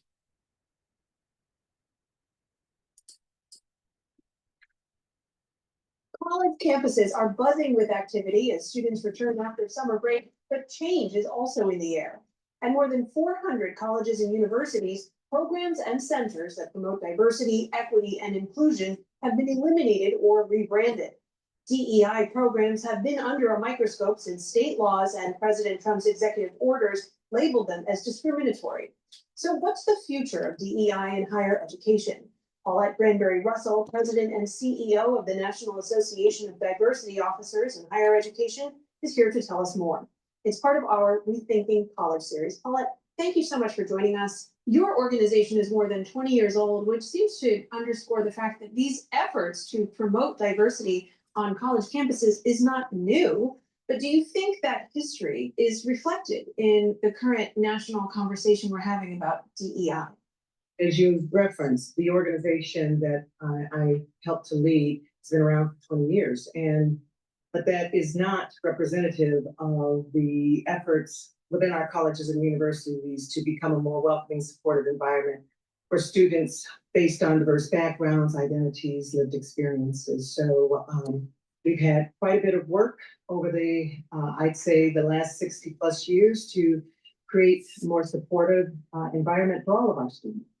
And some of them have told us about the ways in which these types of programs help them get access to specific scholarships, programs, centers designed to encourage diversity. We spoke to one student at the University of Texas, Dallas, to find out what these programs on his campus meant to him.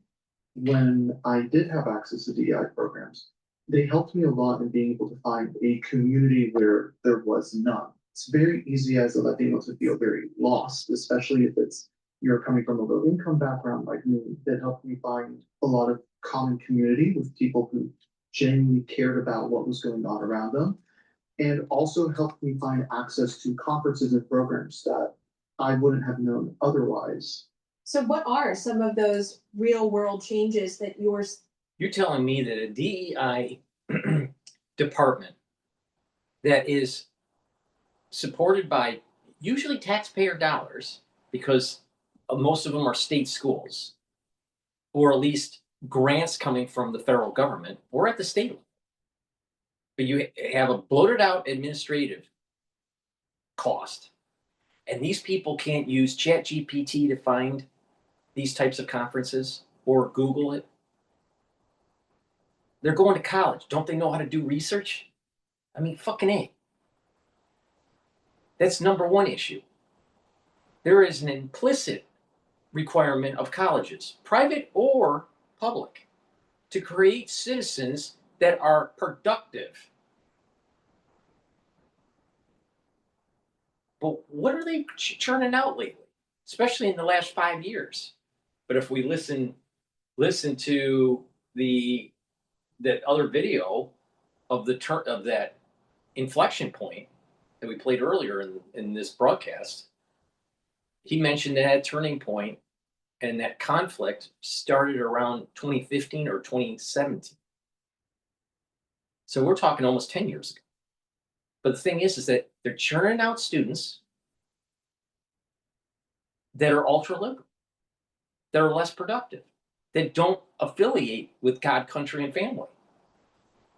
Under the disguises, oh, we need diversity. No, what you need is to produce a student that can get a job. You need to produce a student that doesn't bring down the country. You need to produce a student that doesn't burn down the town. You need to produce a student that's not like Mondani, not like Mayor Wu in Boston, that's literally leading her city into a shithole because they're socialists. But let's just have DEI. Let's just keep on pushing DEI.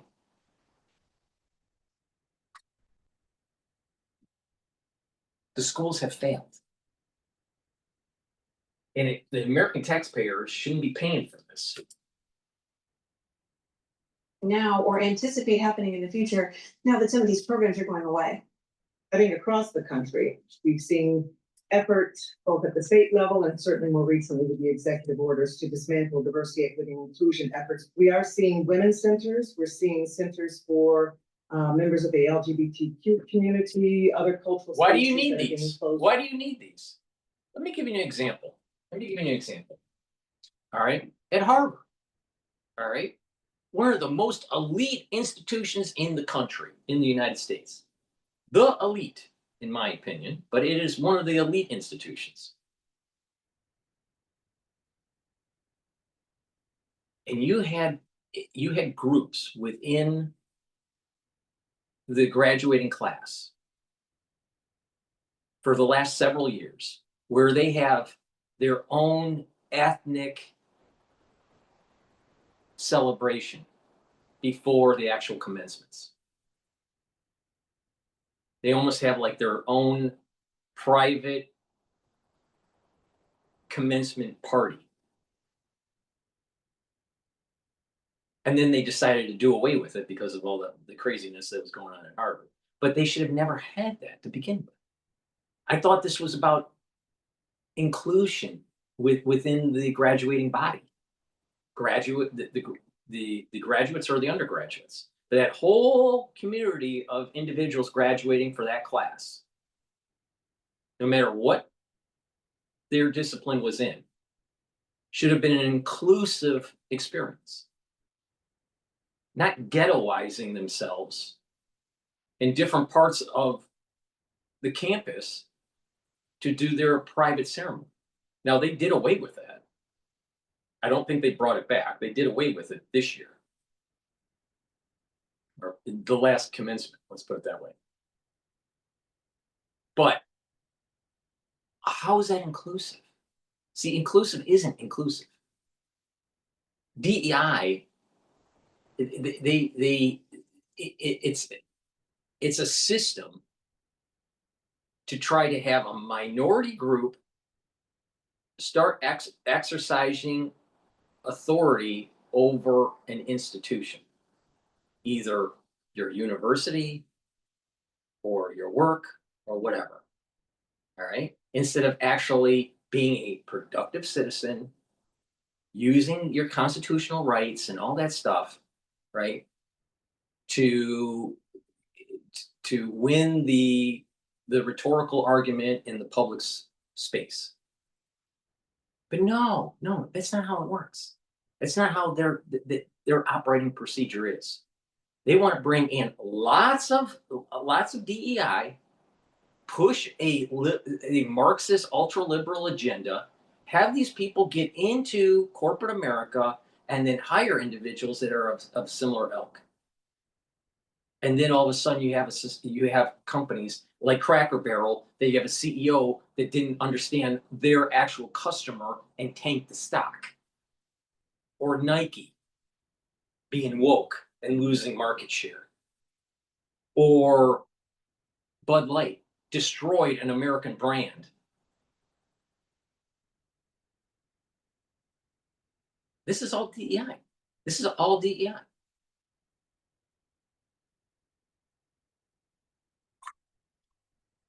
So why do you really need these things? We're not talking about preventing people from getting into the university that are LGBTQ, RS, XYZ plus whatever to the 10th power. We're not saying that different minorities shouldn't be in college, but you should be a productive citizen.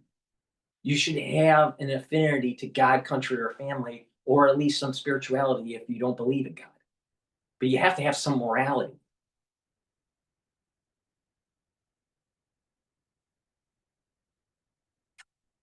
Now, people would say, "Well, what about the foreigner? You know, coming in? Should they have an affinity for the American,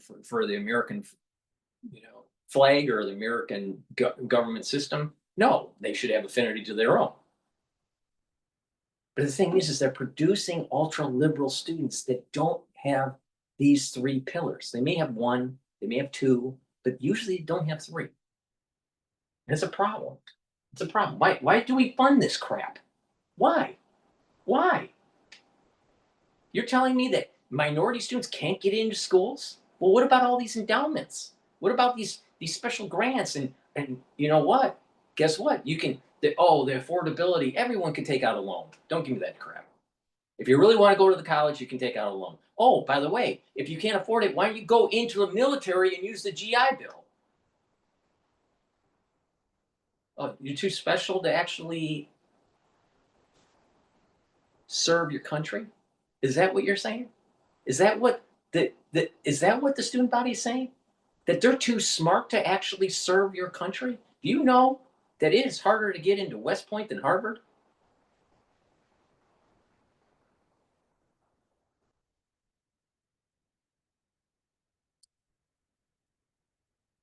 Funded. And it's clear, I think, as represented by the student, that these spaces were built over decades as a direct response to student needs, and their disappearance is deeply troubling. No. Those appearances, do you anticipate? They were no. Time out. They were developed as an extension to affirmative action. And affirmative action was closed sunsetted by the Supreme Court because they said, enough is enough. The minorities have now gotten to a point where they can lift themselves up. So this is really a legacy from affirmative action. They just rebranded it. They already have to demographic shifts as incoming students consider where they want to apply. Well, it could. And if those individuals do not feel that campus is either respectful or supportive of their needs, don't go. Then it is possible that they will seek support in other colleges and universities across the country. But what should be noted is that these centers are not extras to campus life. They act as vital resources that ensure that all students, not just some students, are supported in their education. The Trump administration this week announced. All right, so where's the slippery slope? Let's say you bring in a bunch of Muslims into your school, and all of a sudden that they want Sharia in the school system, in the constitution of the school. Maybe they're demanding Sharia in their state. You're supposed to support that. At what point is it unacceptable to support? And at what point is it acceptable to support? It's a slippery slope.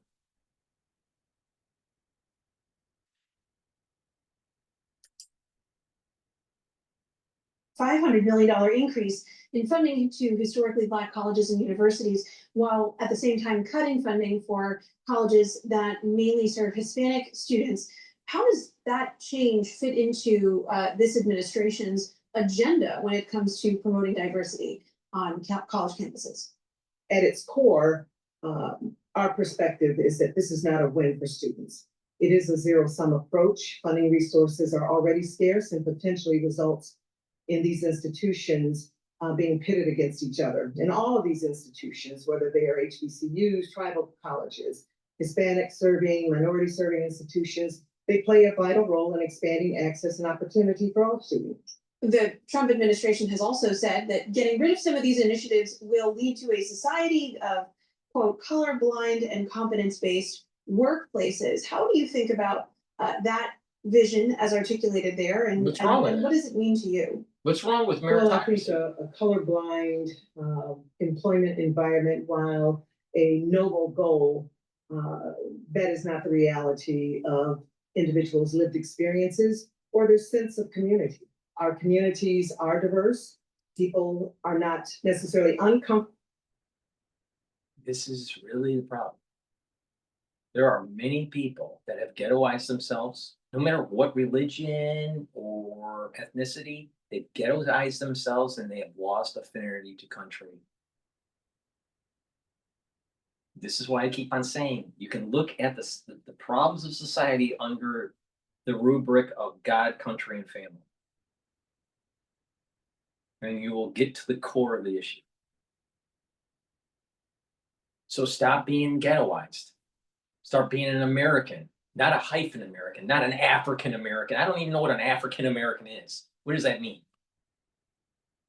What does that mean? No, they're black. Italian American? What does that mean? No, you're an American. You're not an Italian. Suck it up. This hyphenated crap is bullshit.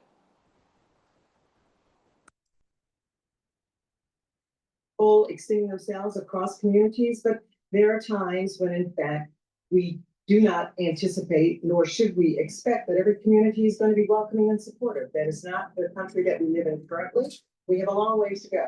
And I think to achieve a colorblind society or country, while noble, I don't think that's the reality, nor do I think somehow diminishing culture and experiences. So let me get this straight. You're supposed to have a DEI program at your corporation and allow a bitch boss to elevate up the corporation, not have the skill set, decide to change the logo of your company, and then tank the stock. And therefore, your company might go bankrupt. But hey, you know, we elevated someone into a prominent position, but didn't really deserve it. Oh, wait a minute. Isn't that what Cracker Barrel did? They took the cracker and the barrel out of the fucking logo. What? What stupid ass would think that? Oh, a DEI hire for CEO.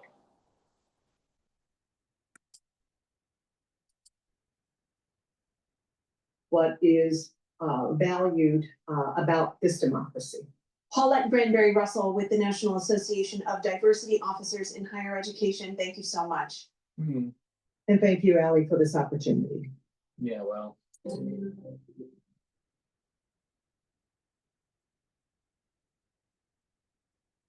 right. Before we go to the next video, we're probably going to pivot over to Bloomberg here. I'm not sure. They're talking something about the White House. Please go to my store, the-studio-reykjavik.com. Get the omega-3. This will help with your cardiovascular health. This is going to bring down systemic inflammation, help to control the lipid profile, and reduce the stickiness of your red blood cells. Super important. Omega-3 you should be taking every day to help with your cardiovascular health, but especially take it during the fall and winter this year. You're going to need it because guess what? People are going to have problems with their clots. But if you don't want to pay attention, don't. I don't really care. Vitamin B complex, the first B vitamins, 1 through 4, help with the electron transport chain to boost up your ATP levels. You need lots of ATP. You know the common theme about people that are getting older? Their mitochondria doesn't work and your ATP goes down. Boost your ATP up and you won't be so old. And vitamin B complex helps to rev up the metabolism. So your cells and your tissues and your organ systems are performing better. And B12 helps to protect neurons. This is super important to take, especially if you're 40 years of age, male or female. Start taking the vitamin B complex. Protect those neurons. You don't want to have early onset of dementia, trust me. Resveratrol. Resveratrol helps with youthful gene expression, helps the health of the mitochondria, helps to boost up energy levels, soaks up free radicals because it's an antioxidant. Gets rid of cells that are in senescence, and guess what? This helps the basal layer for your skin. Please go to my store and get the resveratrol. Stack them together. For youthful gene expression, resveratrol to help protect your neurons and improve your energy levels and cellular metabolism, the vitamin B complex, and the omega-3 to help with your cardiovascular health. It's a super stack. So please go to my store, use discount 5, you get $5 off any order. And guess what? If you spend $100 or more, you get a free gift, which you're going to need for the fall and the winter.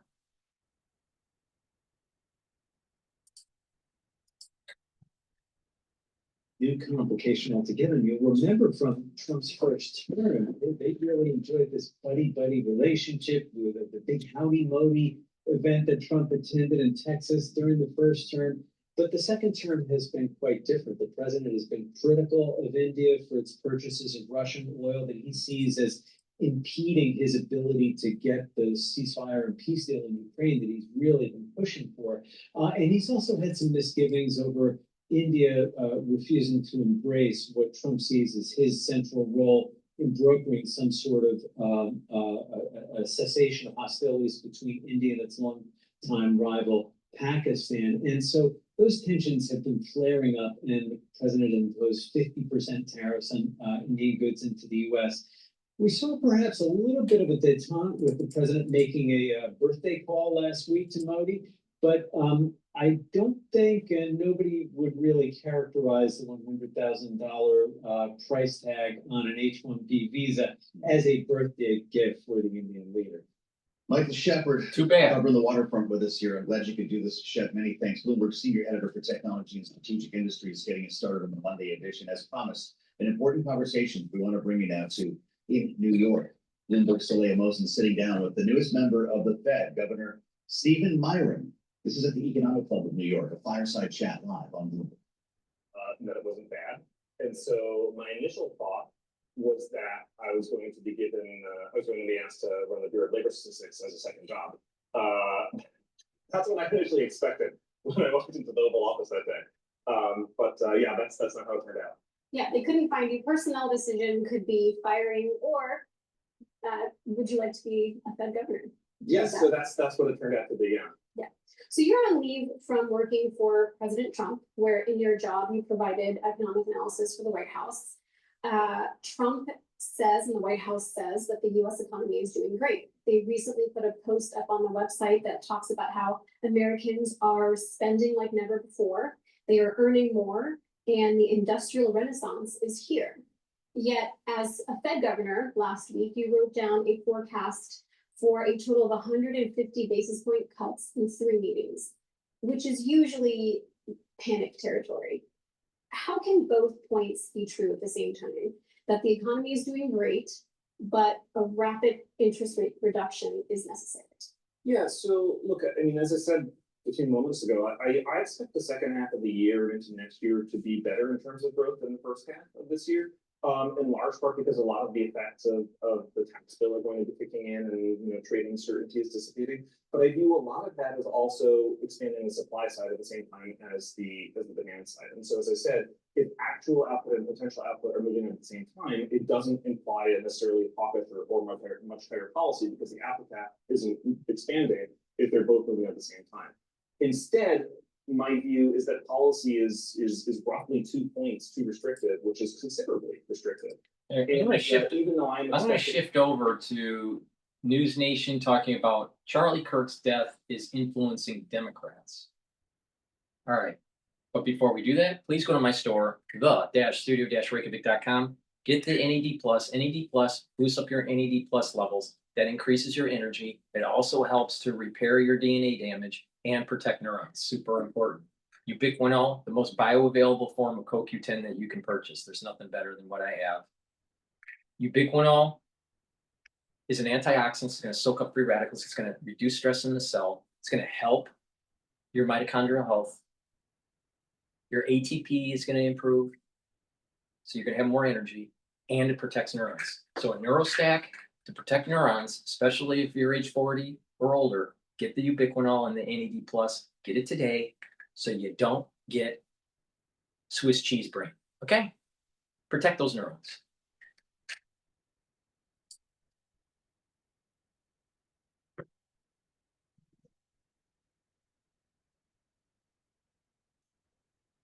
amazing. That's cool. This is so cool.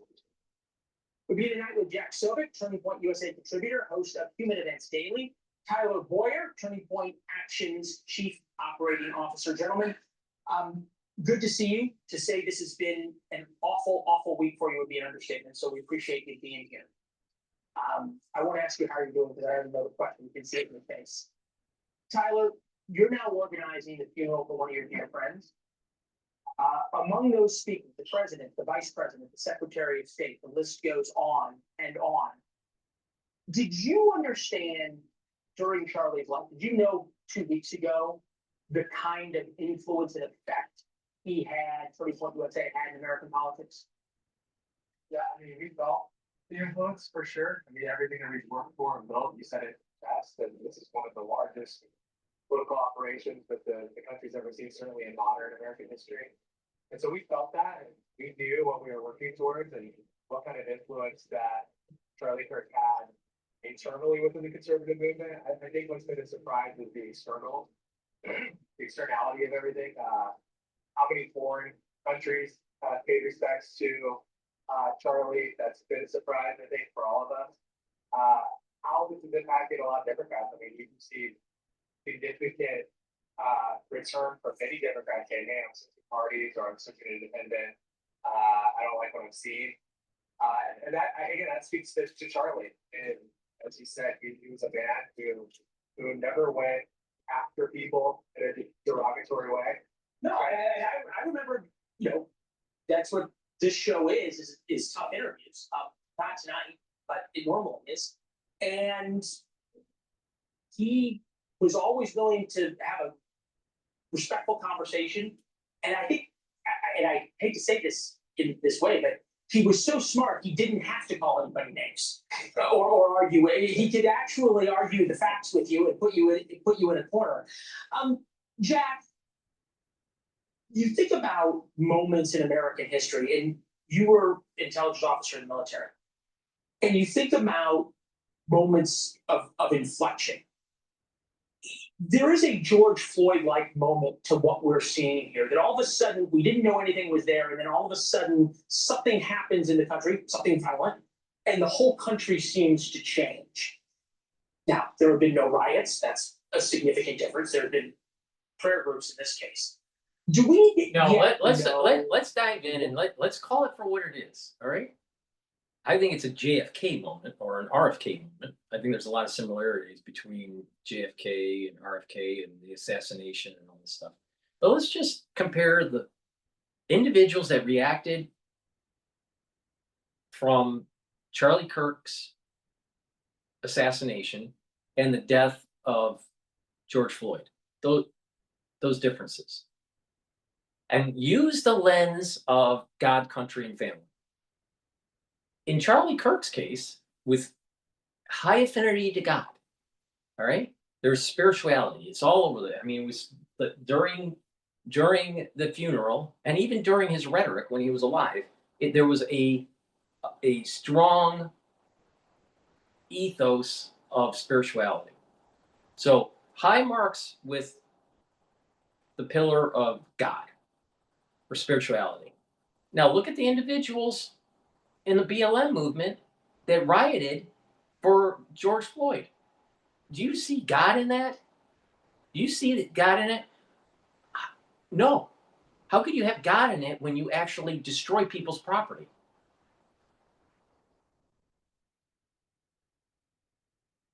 Or you steal? Isn't thou shalt not steal? I mean, isn't that one of the 10 Commandments? So individuals that were acting because of George Floyd, especially in the context of the BLM,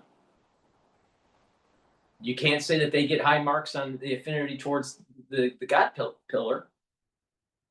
Okay, now let's look at country. You looked at Charlie Kirk. His rhetoric on campus has been about America first, and during that funeral, what did you see? A respect of the American flag and the Constitution. Do you see respect of the American flag and the Constitution during the BLM riot because of George Floyd? They burned down the American flag. The BLM was embedded with these Palestinian riots in 2023 and in 2024. Even though George Floyd didn't, passed away before then. But they were burning the American flag and demonizing the country. So the point I'm making is the individuals that reacted to the George Floyd incident, primarily the BLM, they don't have high marks for country, affiliation to country at all. It's quite the opposite. They want to tear down the country. Now let's look at family, the family pillar. Charlie Kirk kept on saying that it's really important to have a family and, perpetuate the genes and instill good manners and ethics within your children.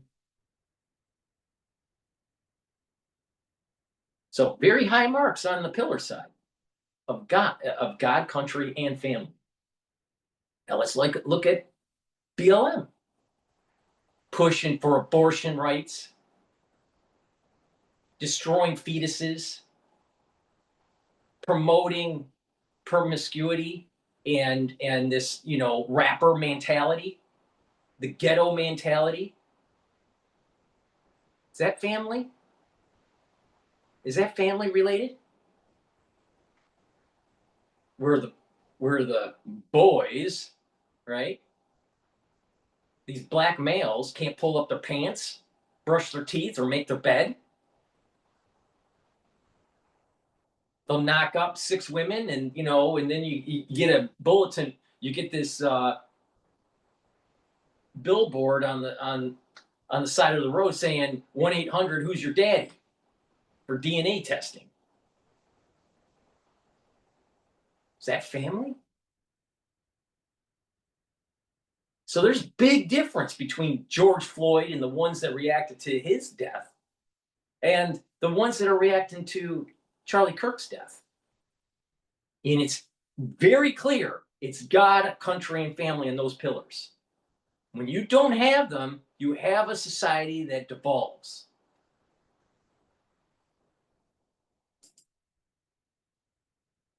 The assassination of Charlie Kirk means in the larger American political conversation? I don't think we know yet, Leland. And when you look at one of these things, it's tempting to want to try to make pronouncements and predictions as to what's going to come next. But I don't think that anyone would have predicted, by the way, that 5 years or 4 years after George Floyd, that Donald Trump would be getting reelected as president, and or 4 years after January 6th, or all of the things that have gone on. And so it's tough to make those prognostications. But I would say I have a hope, and I would say my hope is that as horrific as this violence was and this just unspeakable evil, that just look behind us, right? This incredible vigil where people come together, it's peaceful, it's prayerful. Every church in this country and just here as well as Phoenix, but even back home, back east, people are saying the pews are packed like it was Easter Sunday. And I hope that, if anything, as Charlie would have wanted, that there's a positive response that comes out. People opening Bibles again, going to church again, even if they don't know what to do, you just go.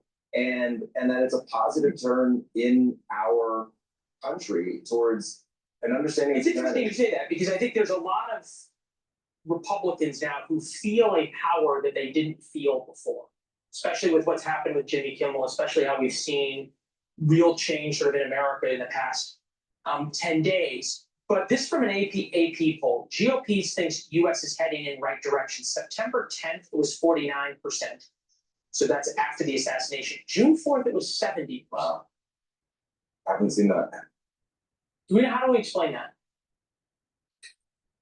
Coming to the stage this Friday, it's Ned's first team karaoke night. But he's wondering, what if my flaky red plaques?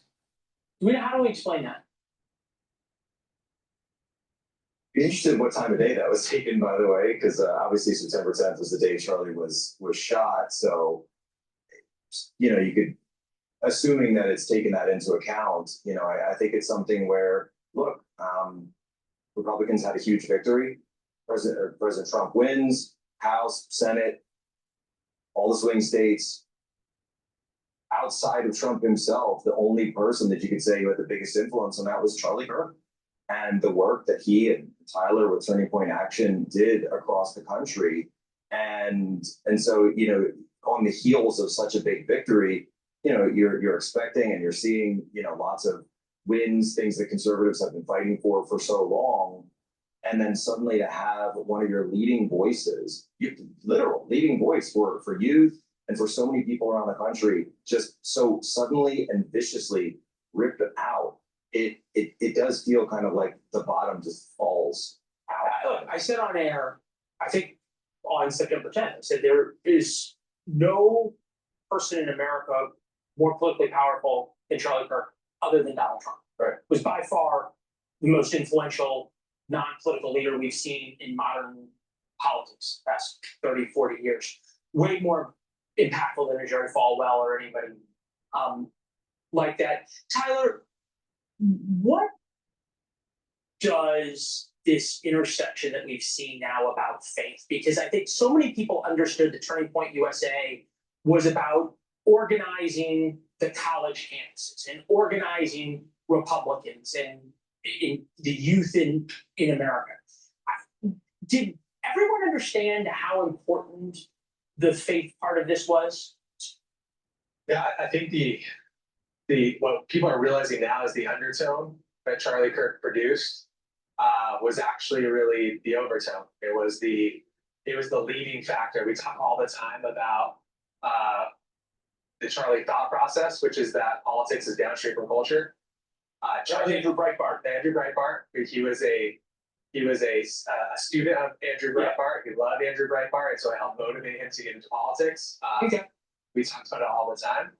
But that's why he led so strongly with his faith. Well, and we said it the other day, it's like, so Breitbart was politics is downstream from culture. If you add Charlie's piece, it's that culture is downstream from faith. Okay. Excellent analysis. The part of this change, and we've seen this happen before in American politics, is this sort of this snap effect. And one of the snap effects has been whatever you want to call it, the suspension, the firing, the canceling of Jimmy Kimmel. And that has created I don't want to say schism, but it certainly created a split within the Republican Party. This was Ted Cruz talking about his view of what was happening. Take a listen. What he said there is dangerous as hell. That's right out of a mafioso. It might feel good right now. Ted Cruz in some of these pictures, he almost has, if he grew his beard a little bit more and trimmed it in a certain way, it almost looked like during the Civil War. All right. All right. Now, Ted Cruz is a smart guy. All right. I think he was first of his class in law school at Harvard Law. So he's not a dumb guy. But what is really important here is to look at it from the context that, yes, the pendulum is swinging from ultra liberal to conservative, to individuals that don't have an affinity to God and moving towards spirituality. But you got to remember that the Constitution is more important than Ted Cruz, DrPaulCottrell, or even you. Nobody supersedes the Constitution. Nobody. Constitution is paramount. Most important thing. Your life is not as important as the Constitution, period. So with that as a law of truth, all right, then you have to start realizing that freedom of religion also means freedom from religion. And the problem that was happening, I think, during the funeral for Charlie Kirk was it was too proselytizing. All right. It should have been a little bit more, it should have been a little bit more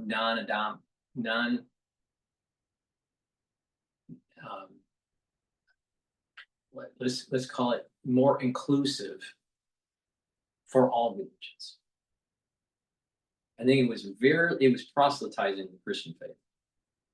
That is not what America's about. It's freedom of religion and from religion. Implicitly, it's from religion also. That's an important statement. So why do I say this? Sometimes when the pendulum swings, people think that their faith is the most important and that all others are subservient. That's not what our Constitution says. And when you are trying to curtail hate speech or the signaling of the mainstream media and how it's affecting the youth, and you're using the FCC to try to do that, that's a pendulum that's swinging too far. And you aren't following freedom of speech. All right. Same thing with the LGBTQ community. All right. Should an individual be prevented from being, I don't know, president of the United States or a president of a university because of their sexuality? No, of course not. They should, if they meet the merits of that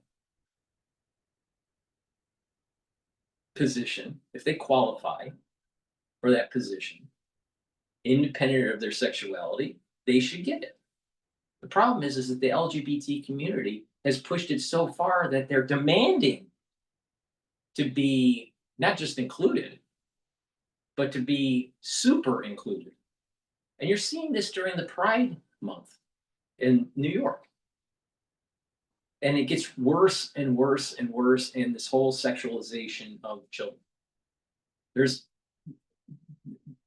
this topic that I'm talking about is pretty deep here. But the point is that there's always a group that overshoots their position. Elton John said this perfectly.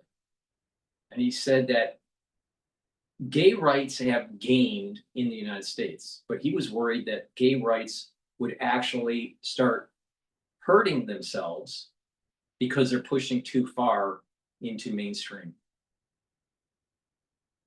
And so this is the point that I'm making with religion. Yes, we need more religion in the country. We need more affinity to God or some spirituality to give us that foundation of morality, and especially at the children level. And when they grow up and become adults, they have a better foundation to perpetuate a peaceful and productive society, law-abiding society. But when you proselytize a particular religion, no matter what the religion is, it's going against the grain of the Constitution. And this is what Cruz is saying about the FCC. They're overshooting. It's not in the context of religion, but it's in the context of freedom of speech. So all of these freedoms that we have, if you overshoot, it can cause problems. And I think that the individuals that were mourning Charlie Kirk's death, especially the evangelical Christian, needs to keep this in mind, that the reason why you lost parishioners over decades since the 1950s is because of the overshoot of the evangelical rhetoric. Our Constitution, freedom of religion and from religion, implicit. Very important. Now, if you tell that to a true believer in the Christian faith, they're going to think that you're a heretic. But like I said, the religion, no matter what religion it is, Judaism, Islam, Christianity, Buddhism, I don't care. There is nothing that supersedes the Constitution. Why? Because the Constitution is designed where everyone's equal.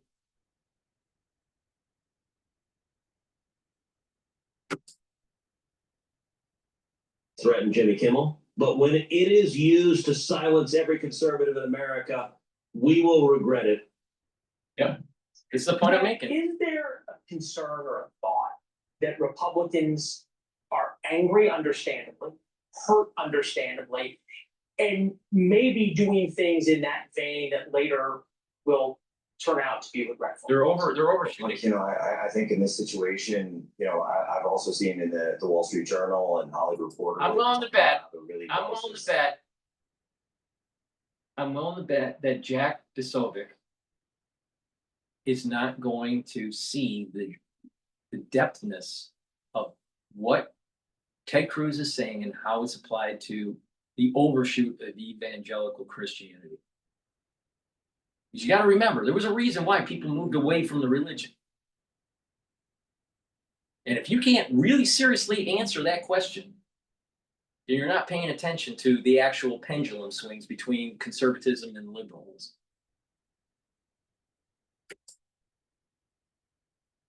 Backlash from the local affiliates. So I think there's a lot going on here. And at the same time, I totally get what people are saying. Look, power and do so in a correct manner. You need to do so with that understanding of what the after effects are going to be. You have to understand what's the right call, what's the wrong call, what follow-on effects are going to have. But at the same time, you know, just in this example, I hear this a lot of times from conservatives who say, well, what if the left were to cancel, you know, were to cancel conservatives? What if the left were to do that? And they've been doing that for decades. They've been doing it for decades. The argument is it was wrong then.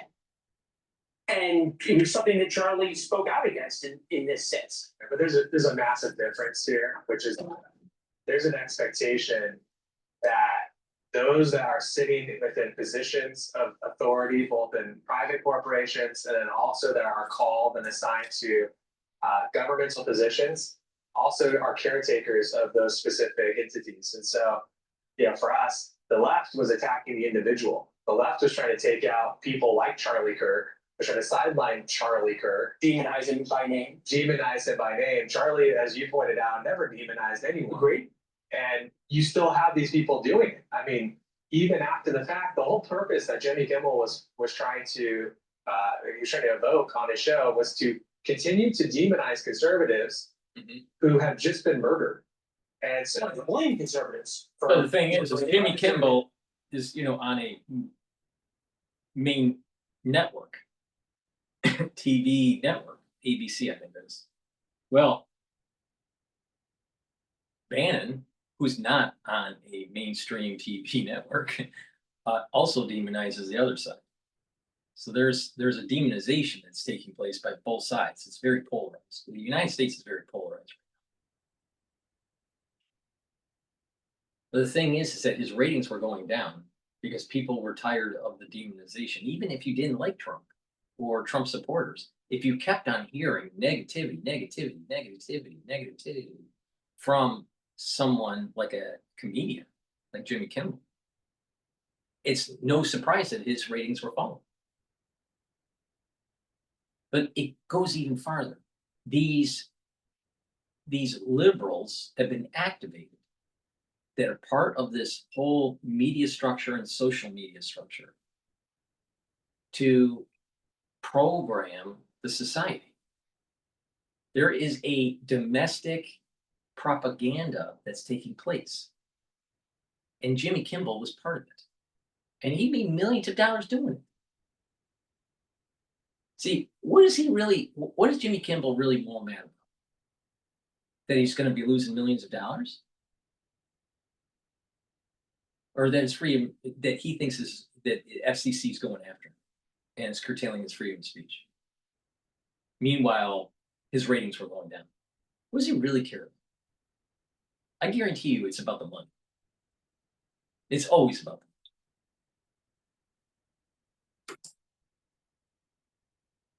money. Blame conservatives, but also put a target on conservatives and continue that narrative to do what? But to actually sideline those people from conversations, to set them aside. So I think it's really important for people to stand up and say, no, that's wrong. Many Democrats did that, and many people that hold positions of authority that are not our friends were the ones that spoke up. Yeah, Barack Obama, arguably the leader of the Democrat Party, and he brings up Charlie's name the other day, and he's talking about my friend who just got killed. And the very next breath, he's criticizing him and demonizing, and it's like, why do you have to do that? But Barack Obama was the Manchurian candidate. He wasn't the first black. We never had the first black president yet. We had the first mulatto president, not black.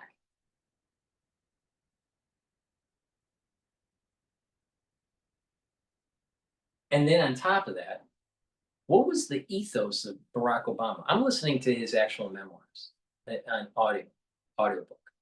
About 5 hours into a 30-hour book. And he just was elected. All right, so that's where I'm at in the book. The boy, Barack Obama, is a smooth talker. He's a smooth talker, but he's a Marxist. He's a Marxist. He came from Marxism. He believes in Marxism.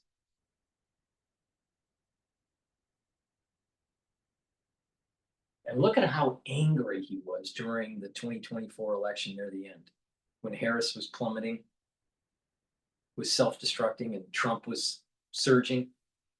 You notice how angry he was during those stump speeches? Was that presidential? You ever see Jimmy Carter do that? You see George Bush Sr. ever do that? Or George Bush Jr.? Or even Bill Clinton? So why is it so charged with Barack Obama? Because that's how Marxists talk. That's how Marxists act.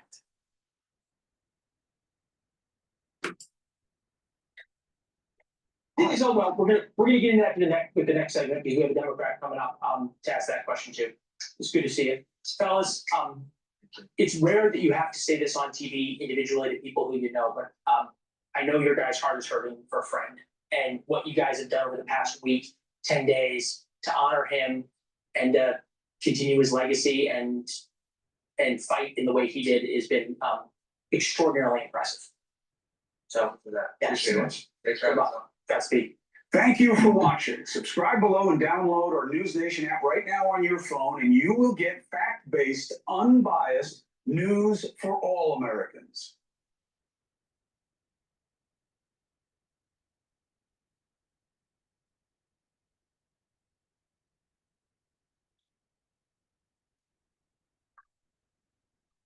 People who pick post-university choose our 100% online Master of Education program. So all right, so we're going to go to Bloomberg, but please go to my store, the-studio-reykjavik.com, and get this stack that is the foundation for the anti-aging protocol.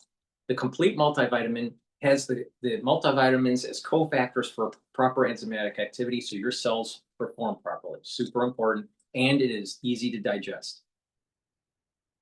I have probiotics either in the powdered version or in the veggie cap version. The veggie cap version is the one that I have in my hand. Take a probiotic every day, and that's going to help with your gut biome. You're going to be able to absorb your nutrients better. You're going to improve your immune system at the gut level. You're going to improve your metabolism. You're going to improve the communication between your gut and your liver and your gut and your brain. You'll be able to sleep better. You're going to get rid of brain fog. And by sleeping better, you're detoxifying your central nervous system. You're consolidating memory, and you're going to be well rested. And you'll notice that over time, your skin improves. Your concentration improves. So you get lots of positive benefits by just improving your gut biome. So the foundation for the anti-aging protocol is to get the probiotic and to take it with the complete multivitamin. Do that every day, and you build off of it.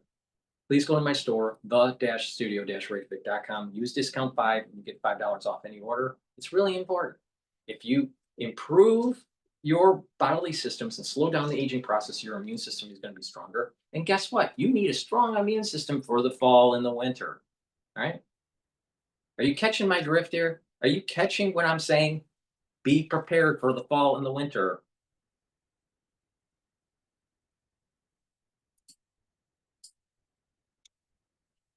And 1 vote out of 12 And if he is only there until the end of January or a little bit after, it isn't going to really matter what he says. And it's probably not going to be easy for him to convince anyone else that's already on the Open Market Committee to go along with his views.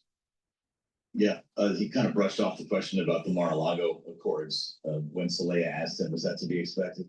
That was interesting because he said, I was quoting somebody else. It wasn't my idea, but it is a whole paper basically on that idea. So that he published. So even if he was quoting somebody else, it does appear to be his work, and it is where this whole thing generated from.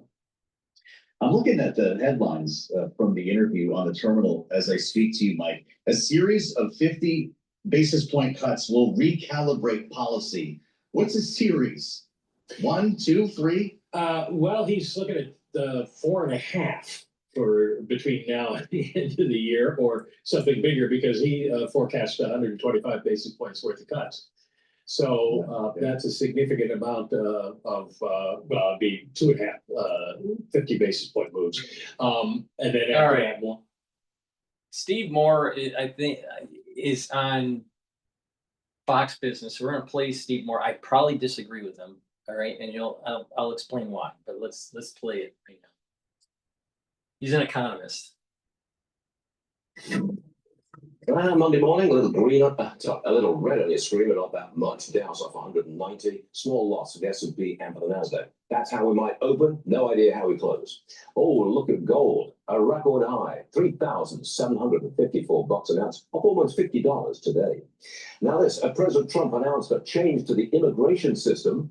Companies applying for new H-1B visas for foreign workers are now required to pay a one-time $100,000 fee. I think that's a good idea. New workers, not those already here with an H-1B visa. Steve Moore joins us. 2 questions, Steve. Number 1, does this create opportunity for native-born Americans? And Yes. Number 2, do we have the technology skills that we require? Yes. Well, let me answer that second question first. Now you got to remember, he's a fucking economist. He's a fucking economist. And I was a professional engineer in automotive, so I should know better than that fucking economist. One of the great comparative advantages of the United States over virtually every country in the world, and we have completely, as you know, sir, the United States has completely dominated the internet age. You know, we're the ones with the $1 trillion companies, and it's in part, and not even a small part, but the fact that we are attracting the best and the brightest people from all over the world to places like Silicon Valley and Austin, Texas, and Boston, Massachusetts. So my response to I think it's a bad idea on the H-1Bs. We need more of them, not fewer of them. Wrong. We have students coming out of engineering school, and instead of going into engineering, they're going into finance. But if there are lots of great opportunities for them in their engineering discipline, they'll go into those fields. So he's wrong on that. He's wrong. He's just flat out wrong. Now, you also notice he was only focused on tech. He didn't understand about chemical engineering, petroleum engineering, electrical engineering, nuclear engineering, mechanical engineering. See, there's a lot more types of engineers. Steve Moore, wake up. Wake up.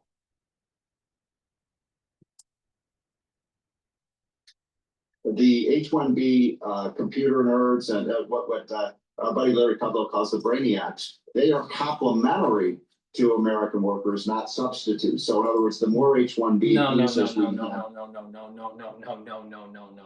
What happened? Why is India so pissed off? Because Tata is a major outsource company. And they make a ton of money because of the labor arbitrage. And what they do is they get a contract within a company, let's say Oracle or Ford Motor Company, or Dow Chemical, whatever it is, and instead of hiring an American engineer at 120, they would hire 2 or 3 or 4 Indian engineers and play the labor arbitrage and also get technology transfer. I saw this happen in 2000 to 2005 in Detroit, in automotive. He's just flat out wrong. He's just flat out wrong. And the reason why, what's the golden reason why it's at $100,000? Because what that does is it neutralizes. What's the whole point of the tariffs? To neutralize, to prevent the arbitrage. And this H-1B visa, boom, it neutralizes the arbitrage. And that's why India is so pissed off. No, if Indian engineers were so great, why don't they make their own fucking country greater? Because they can't. They can't. It's still a shithole. It's still lots of poverty. Do you want to live in India? It's a shithole. No, they'll come over here and play the labor arbitrage. And then what's strange about this, because the cost of living is so actually lower over there than here, they can live like kings. So what was happening is the engineers that were coming from India on the H-1B visa in automotive was sending the money that they were making home, and they were building 7,000 to 8,000 square foot homes in India. They were living like kings after they go back.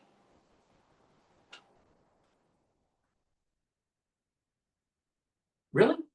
Really, Steve Moore? You really think that's... See, this is the problem when you're only an economist and hasn't really done anything in the real world. The more jobs we create in the United States. And let me mention one other quick thing. Did you know, Stuart, that 3 of our magnificent 7 companies, Microsoft, Google, and I'm trying to remember the other one. Tesla. All 3 of those the CEOs came in on an H-1B visa. So think about how many hundreds and hundreds of thousands of jobs. Steve Moore, I know you're an economist and you take data, but there is something called survivor bias. All right? The far majority of the H-1B visa holders aren't Elon Musk. Because if that was the case, then the far majority of the H-1B visa holders would have been multi-billionaires. And they have spaceships. The last time I looked, that isn't in existence. So don't use survivor bias as a general statement.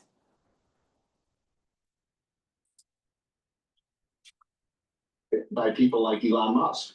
So why do you think the president is doing this? Is it perhaps to make some money? He's a transactional kind of guy. It's to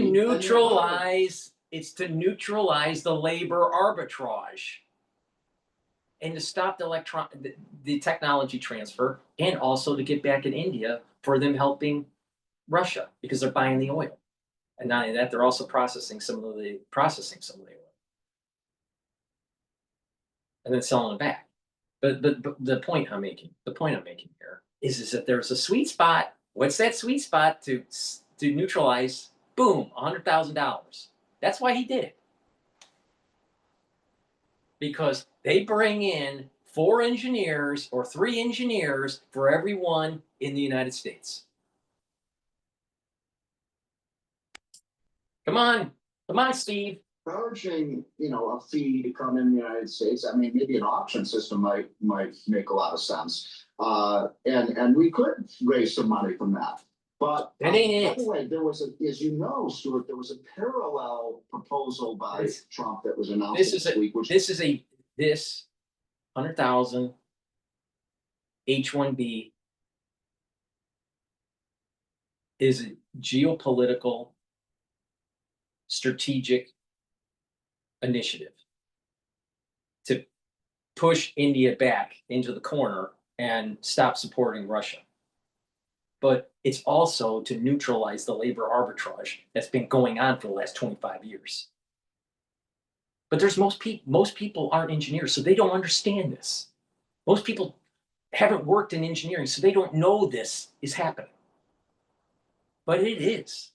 Oh, by the way, if you paid attention to the dot-com bubble and the aftershock of that after 2 or 3 years, what were many of the coders saying after that dot-com bubble in Silicon Valley? They were saying they were having a hard time finding jobs, and that the jobs were being taken by foreign holders. Why? Because they were cheaper. When there's economic downturn, the companies try to find ways to save money. They shed their workers and they find cheaper workers. And the cheapest workers they could find were from Tata.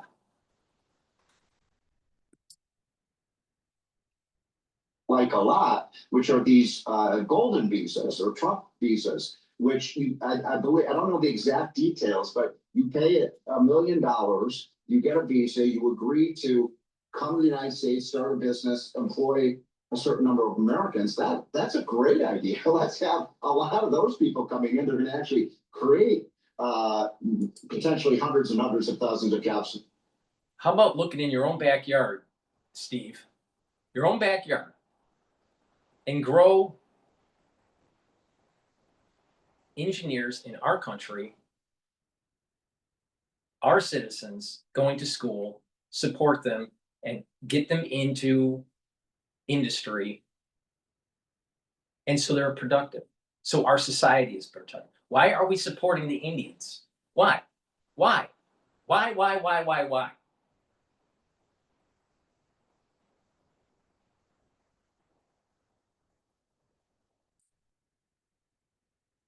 Say so, Mr. President, I like that idea. I'm not wild about charging people more for the H-1B visas. Okay, Yeah. President Trump wants the Steve world Moore's wrong. to fund Just fucking more flat out wrong. fossil fuel projects. It's his latest push against the green agenda. Steve, Trump has killed the Green New Deal here. Is he trying to kill it on a global scale now?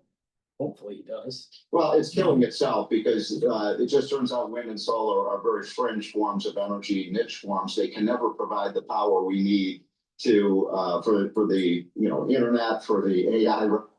So Steve Moore is against the green energy. I'm against green energy. It doesn't have the power density. Not only that, a lot of these lithium batteries are terrible for the environment, especially when you're mining it. You ever realize that these mines use a lot of wastewater and there's a lot of runoff? Believe me, there's a lot more environmental degradation of getting lithium out of the ground than oil.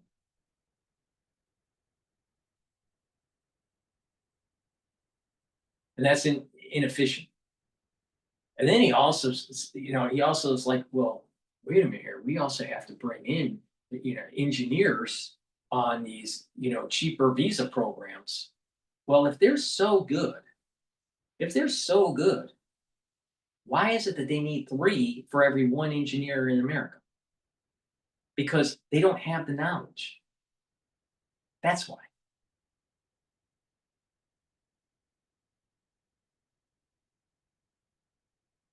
So he's for one program that's inefficient. 3-to-1 ratio, that's inefficient. And then he's also saying he doesn't like green energy because it's inefficient. Well, you can't have your cake and eat it too. You can't use your energy and still have it, Steve. Which is it about efficiency or not? If it's about efficiency, then you shouldn't be having the H-1B visa holders. Because the American engineer can do more. 1 engineer compared to 1 engineer in India, the American engineer can do more. But they're cheaper. The Indian engineer's cheaper.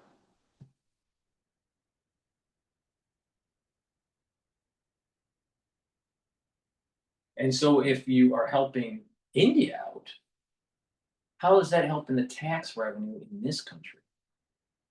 How is that helping with family creation in this country?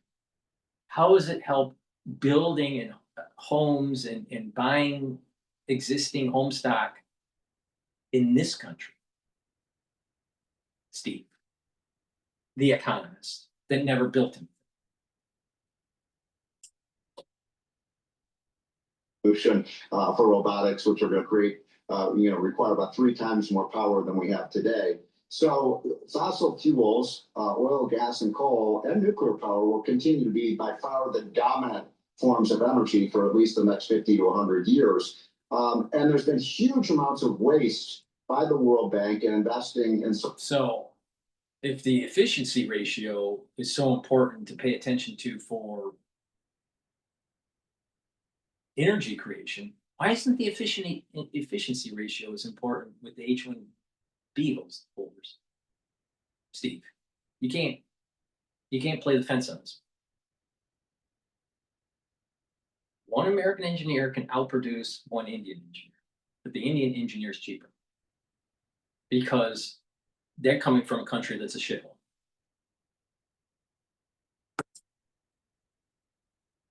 And wind, which is still, we only get about 4 or 5% of our energy after spending hundreds of billions on this. So Trump is exactly right about this. We need to be energy dominant, and other countries, when the World Bank is going into these poor countries and telling them, oh, don't. Why shouldn't we be engineering dominant too, Steve? Don't you think that they work together? Energy dominance and engineering dominance? Oh, I'm sorry, you're an economist, not an engineer. Okay, I'm sorry. I'm sorry, Steve.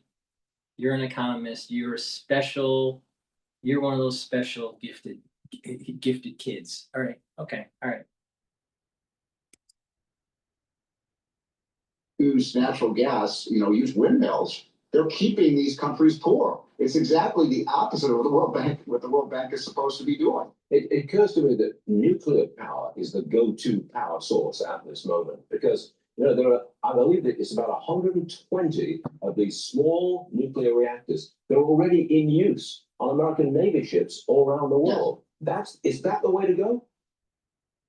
I call it the two ends, nuclear and natural gas. And I would say by far the most important fuel of the future is natural gas because it's abundant, it's made in America, and it's really, really cheap. But nuclear power, sure. I mean, right now we get maybe 8 to 10% of our 10%. Natural gas is way more, way better. We have an amazing amount of it. Nuclear is dangerous. It's dangerous. If something happens, it's catastrophic and you can't fix it. Not only that, even if nothing happens with that plant during the whole life cycle, you still have radioactive material that you got to deal with. Not just the fuel rods that could be recycled, but the gloves and the helmets and the boots and all of the wrenches and everything that is radiated has to go into a waste dump.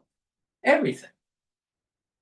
And it stays radioactive for 10,000 years. So maybe instead of Steve learning economics, maybe he should have learned a little bit more physics. But then he could have been an engineer.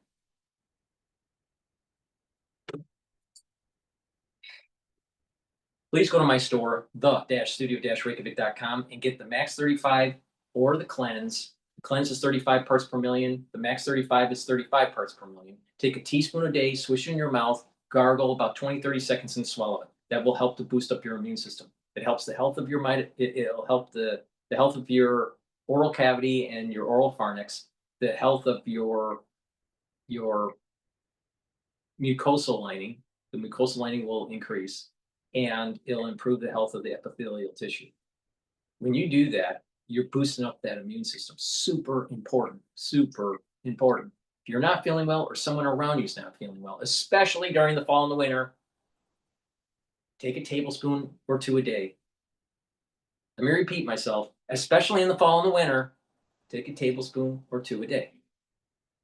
And once everything is fine, go back to your maintenance dose. I've been doing this protocol for over 5 years. Boost up that immune system. It's the first pillar of my anti-aging protocol. You have that foundation, which is the multivitamin and the probiotic. And the first pillar to boost up that immune system is taking the Max 35 or the Cleanse. But you're going to need this for the fall and the winter. Be prepared. Be prepared. Because guess what? Something bad's coming. Something bad is coming and nobody's paying attention. White House press briefing that's underway right now. Caroline Leavitt, the press secretary, telling reporters that President Trump will speak on the childhood autism epidemic, something that he previewed in his speech at the Charlie Kirk Memorial yesterday in Arizona. Leavitt says Trump will give a quote major speech tomorrow morning. Unclear then if we're going to have an announcement as expected this afternoon on childhood autism. We'll keep you posted on this. We'll assemble I thought that was today. All right, tomorrow, guys.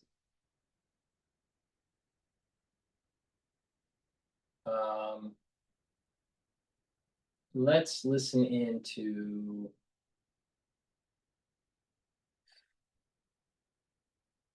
Want to listen into CNN here.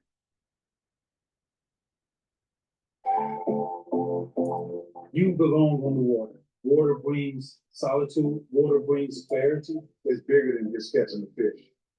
We begin with French President Emmanuel Macron at the United Nations General Assembly this afternoon. He is expected to formally recognize a Palestinian state, and it comes just a day after the United Kingdom, Australia, Canada, and Portugal all came out in favor of Palestinian independence. Also this morning, we have this new video out of London. A special ceremony marks the raising of the Palestinian flag at the Palestinian mission to the UK. Also new this morning, tens of thousands of protesters in Italy calling for a nationwide strike to support Palestinians in Gaza. They are also demanding that their government join other Western nations to recognize a Palestinian state. Let's get some analysis right now. Joining us now, Axios politics and foreign policy reporter Barak Ravid. He's also a CNN political and global affairs analyst. Barak, there's a lot of international momentum right now towards the recognition of a new Palestinian state. How is Israel, first of all, responding to this? Hi, Wolf. I think Benjamin Netanyahu finds himself almost 2 years after October 7th, this horrible, horrific terrorist attack, more isolated than ever.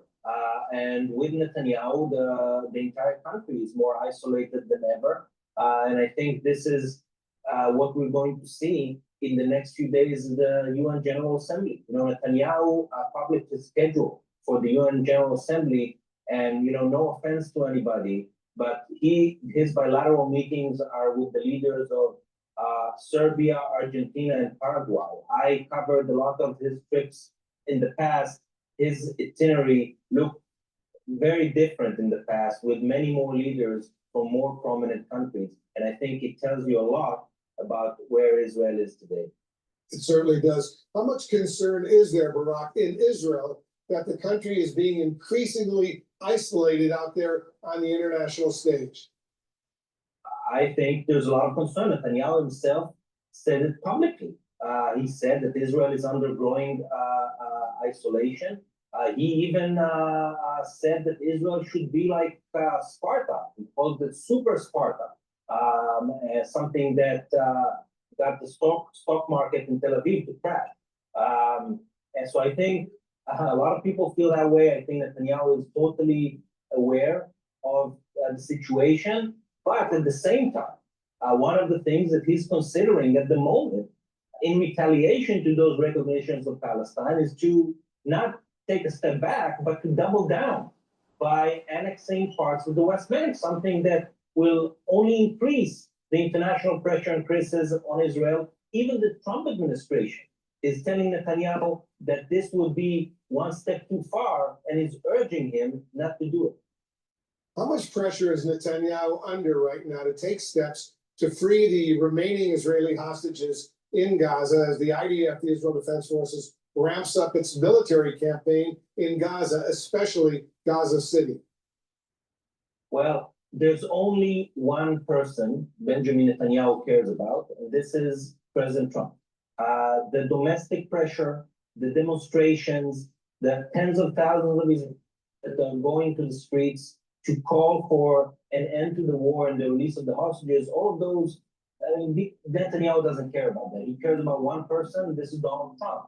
And the interesting thing is that Donald Trump tomorrow is going to meet with the leaders of 6 Arab and Muslim countries and present to them, maybe for the first time since he's president, his ideas and his principles for ending the war in Gaza. And I think this could be a very meaningful meeting, especially that next Monday, Netanyahu himself will arrive in the Oval Office for his 4th meeting with Donald Trump since January.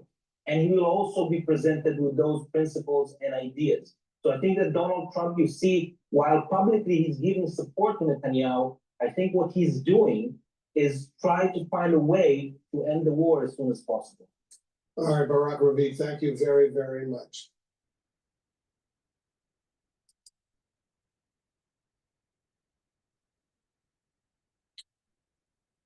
Please go to my store, the-studio-reykjavik.com, and get this stack. This stack is dual purpose. Taking vitamin D3 and stacking with vitamin K2 and doing resistance training is going to allow you to build bone density.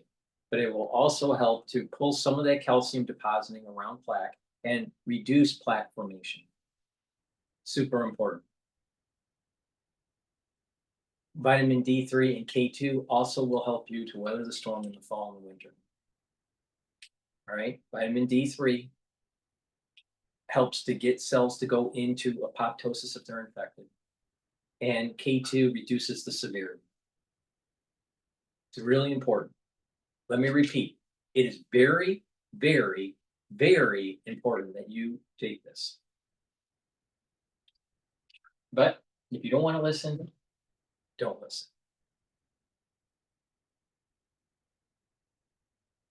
I have deodorant bars that are dual purpose. Help to detoxify your body, and you use it as a daily deodorant. It is made from essential oils from the Himalayas, very high quality ingredients, no aluminum, no baking soda, all natural ingredients, essential oils from the Himalayas. Now, you can get it in peppermint, lavender, and tea tree, and also in citrus. Now, these deodorants are for males and females. You use it every day, and again, it helps to detoxify your body. Super important. And another item that you need for the fall and the winter is the gel. Take the gel, make sure you have some at work and at home, super important. Now, it's dual purpose. You can use it as a aftershave to soothe the skin after you shave. You can use it as a daily skincare. If you're cut, if you have an abrasion or a minor burn, you can put it on the wound and it'll help to heal it quicker because it keeps the wound clean. If you're not feeling well or someone around you is not feeling well, put it on your hands, around your eyes, around your nose, around your ears, around your mouth, lightly coat your nostrils, and it'll stay active for 5.5 hours. Very important. Make sure you have this for the fall and the winter. Please go to my store, the-studio-reykjavik.com.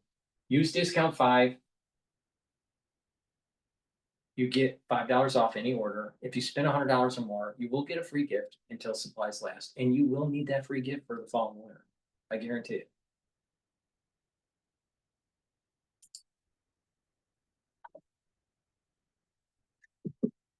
If your pet goes from weird to weirder, mooey to...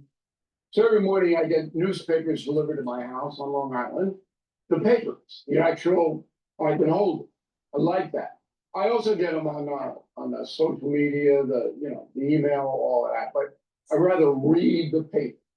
It's just old time habit, traditional guy, whatever. So there's an ad in the New York Post, and it says, move to Connecticut.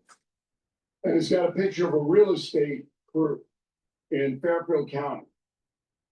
And there's no surprise about this ad. Mandani. There will be many people moving all over the place. And I'll get to Connecticut specifically in a moment because I did live there. But I want to give you some stats. Since Governor Hochul took office, 2021 to 24, 677,000 people have left New York City. 677,000 people have moved out of New York City. And New York State, since Hochul's been governor, 1.3 million New Yorkers have left. Now, of course, they're being replaced by a variety of people, not 100%. We've lost congressional representation in the state, and our population is shrinking. Those are enormous numbers. Enormous. So what's happening now, and I know this because I live on Long Island in a fairly affluent area, easy into the city on the railroad. is that the property values are going up, particularly in easy access in. And they're going up a lot because city people are going, I'm not even going to chance it. Madani is so dangerous to the economy, to personal wealth, to public safety. I want out of here. Particularly families. Because you're not going to believe the horror that's going to descend on New York City if that man gets elected. It's going to be dangerous. So people are moving away, and then the real estate agents, it's all supply and demand, right? So in my neighborhood, about 20% houses have gone up this year. These are nice houses, affluent neighborhoods, as I said, but there's a flight. Cold and flu season coming on up, we all know it. And it really is nothing to take lightly. So when people start getting very smart, have a pharmacy, you can, now they're helping Americans get ahead of it. With 10% off, particularly when your kids get sick. If you have a few months supply, taking care of your family, as I do. It would be lovely if you'd stop fucking this advertising. Into this. So people want to keep their job in Manhattan, you go up to Fairfield County or Greenwich or any of those towns. They call them the Southern Shore towns in Connecticut. You can get into the city on the train fairly easily. It's never, it's always a little annoying, but you can get it. But Connecticut, if you're going there because you fear taxes, Connecticut is taxing you to death. And there's no real reason why. It doesn't have a big metro center, Hartford, New Haven, the biggest towns. With the liberal governance up there, it's crazy. It's giveaway, giveaway, giveaway, giveaway, giveaway. So they have to raise the taxes. Property taxes are high, sales taxes are high, everything's high. If you're looking for low tax, you got to go to the Carolinas, Florida, Texas, Tennessee. Can't go north, except New Hampshire. New Hampshire is low tax state, but you're going to freeze your buns off up there, and you can't commute to New York.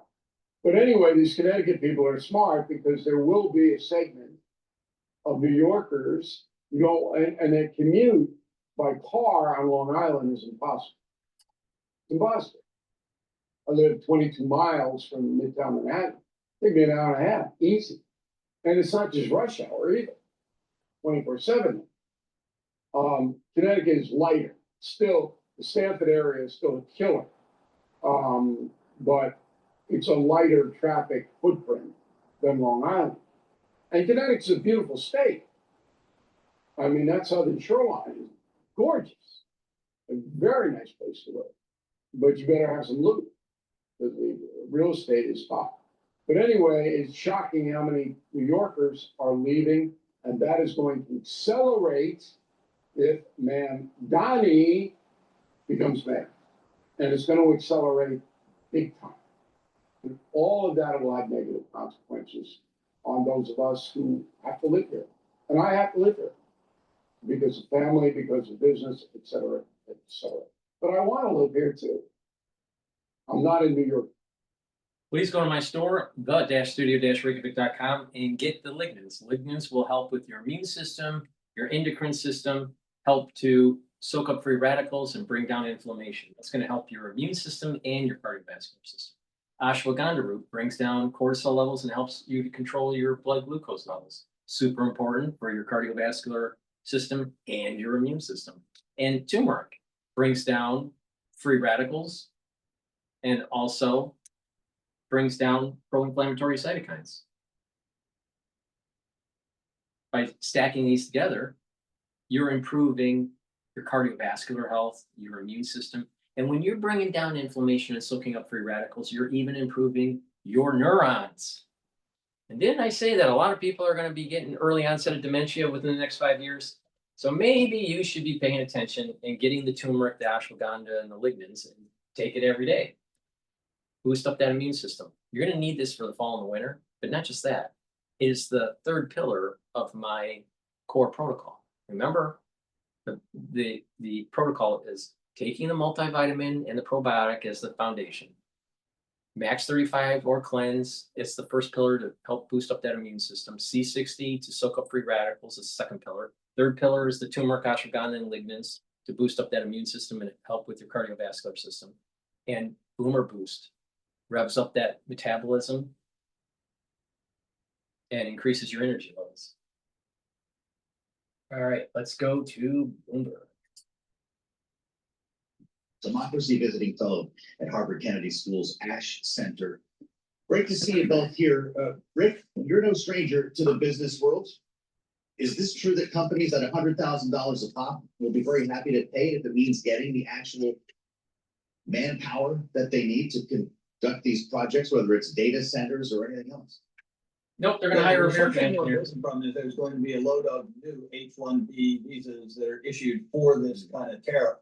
And if that's the case, that does satisfy a lot of the concerns that the tech community has had with being able to get qualified workers to come in and work in their systems here in the United States. There have been a lot of limitations put on this program over the years that has stifled the growth of these companies. And I would say, I don't think it's ever slowed down the recruitment of domestic tech workers. That's been at a premium for a long time. Universities have had to open up new schools to just supply the amount of capability that these companies need, and they still don't have enough. So when you have an engine that is a major part of global growth and certainly a significant part of the growth in the US, you want to feed it. And if it costs you $100,000 to get what you want, my guess is a lot of these companies will take whatever they can get to be able to get new H-1 visas issued. I had a feeling you might say that, and I don't know, they may not be happy to shell out the money, as the president said, but Jeannie, high tech is one thing. Farming, for instance, might be a different. Healthcare is another. The president says there'll be a carve out for doctors. Is there some good being done here, and that it does unlock additional H-1Bs that would not otherwise be available? Yeah, I think this is a gray area because we have long known that the visa process is broken. Everybody agrees with that. And the president is right to look at reform. But there's a difference between taking a hammer and taking a scalpel. And what they've done is taking a hammer. And we saw that over the weekend. We had people on planes who were turned around and came back because they were worried about leaving the country and getting in. And then the administration came out and explained this only applies to new visas. So there's a problem of execution, but there's also long-term impacts on the US. And just one, you and Mike Shepard have been talking all day today about TikTok. TikTok has been one of the greatest successes in terms of soft power that we've ever seen, and it is at the hands of China. That power matters to our future economically, militarily, economically, and so if you don't She said reform economically the system, twice. if you simply break it and you impact the ability of skilled laborers to get into this country, we are in the danger as a country of losing when it comes to our power base. And so all of these things are critically important. So I think what we have here is important to reform, but that problem of execution is one we've seen over and over again with this administration. Well, Jeannie went there to TikTok, Rick, so I'm going to ask you about it as somebody who puts deals together every day at Stoneport Capital, what you're thinking about what we're hearing so far. And I realize some of these things could change and we do not have an actual deal on paper yet, but we're talking about no golden share, yet 6 of 7 board seats, and a plan here to license the algorithm that would be controlled by Oracle. Does this sound like we're getting off to the right start here? And by the way, this has followed a series of delays and a law that we're ignoring at the moment. Rick, does this sound like a good deal in the works for the United States? Yeah, I think it devils in the details on this. I mean, everybody knew Oracle would be the center of it, as mentioned earlier on the program by Mike. It's the cloud computing center. They've offered to host it in the past. You knew that the synergies with them would be significant enough, especially their cybersecurity capability to try and keep the Chinese out of the back door. I would say, worries about a 7th board member appointed by anybody in China or reporting back to anybody in China. If this was a defense company, they wouldn't allow that to happen. Any other kind of strategic companies can't have that. Why would we let TikTok have it? So I guess there are going to be some things that, we'll have to chop some wood to get to the bottom of, but the fact that it gets it out of the control and the hands of a bunch of people who have been helping to destroy our society with all the malicious activity done through TikTok. I'm not saying it's the only thing that TikTok does, but it has certainly added to the divides within our country. And hopefully that algorithm can be tweaked to take some of the heat off of the propaganda from China into the US. Yeah, boy, it's amazing. Jeannie, remember Block the Talk? This was the most bipartisan affair in Washington. It was hating on this thing. It was a national security concern. We were going to shut it down. Things have evolved remarkably since then. I guess my question is, what happens to the Republican and, for that matter, Democratic lawmakers who are screaming about national security enough to pass a law, and how long it'll take them to catch up with President Trump on this? Yeah, how things change when something helps you win an election. And of course, both Trump and Biden used it in 24. Right. You know, I think that we've seen that the Congress has been willing on the Republican side to bend to Donald Trump's will. I think we will likely see that again, but I think the devil's really in the details. What does this agreement look like when they see it? Because the national security component is critically important. And, you know, I think it's really critical to say that again, on this H1, this visa issue, this H-1B visa issue, look at China's response to it. China not only sent a fairly cool response to it, and, you know, similar to other countries that use it a lot, like India, but they also have responded with these K visas, right? So whereas the United States is closing the door on potentially critically important skilled workers, China is opening it. And I think this is what we mean about long-term impact.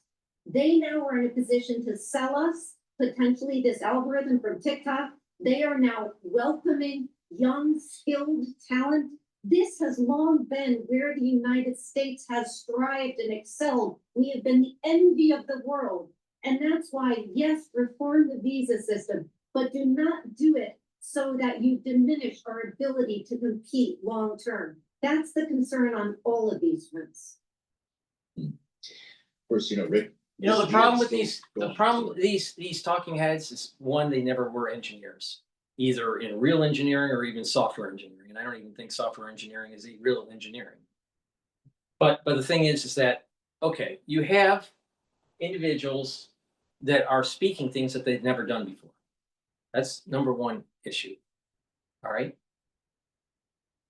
Kevin O'Leary was one of the individuals that was bidding for TikTok. And he stated on Fox News, Fox Business, that the TikTok algorithm is not that hard. But because they've accreted so many users that they already have a large following, and that they already have lots of businesses that are using it to promote their companies, your small businesses.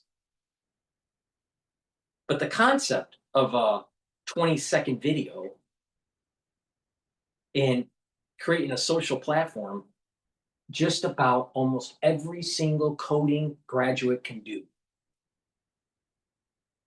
So the technological feat to do it is not that great. The problem is getting the accretion of users. And that's why Blue Sky isn't that big.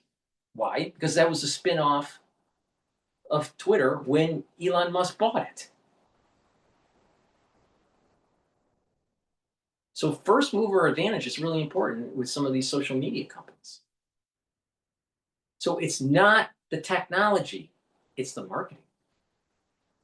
So what the fuck are they talking about? That we need all these like really important people coming from other regions of the world to build our tech, to be our engineers? I don't believe the story. I don't believe the story.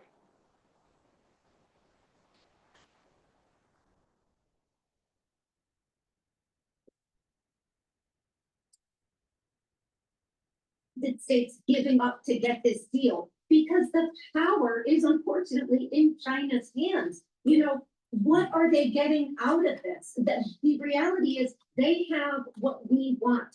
Donald Trump is famous for going around the world. They have what we want. Why? Because they were first mover on this type of social media platform.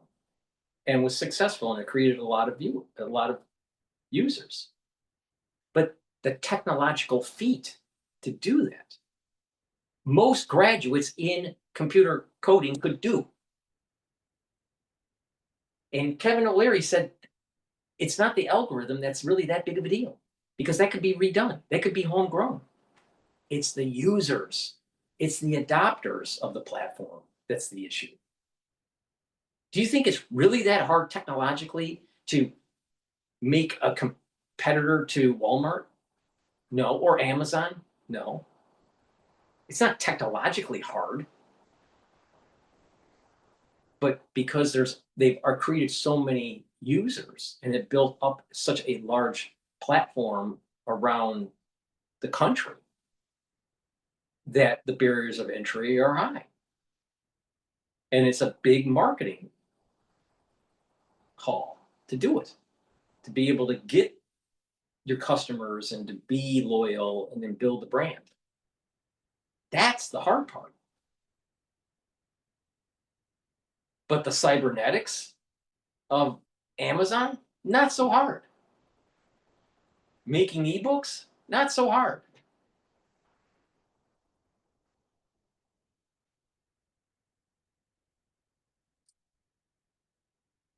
Great, has it indeed higher across the board, not just higher, looking at records, Dow, S&P, NASDAQ, all pushing higher right now, right for the numbers with the S&P up 28, that is a gain there of 0.4%.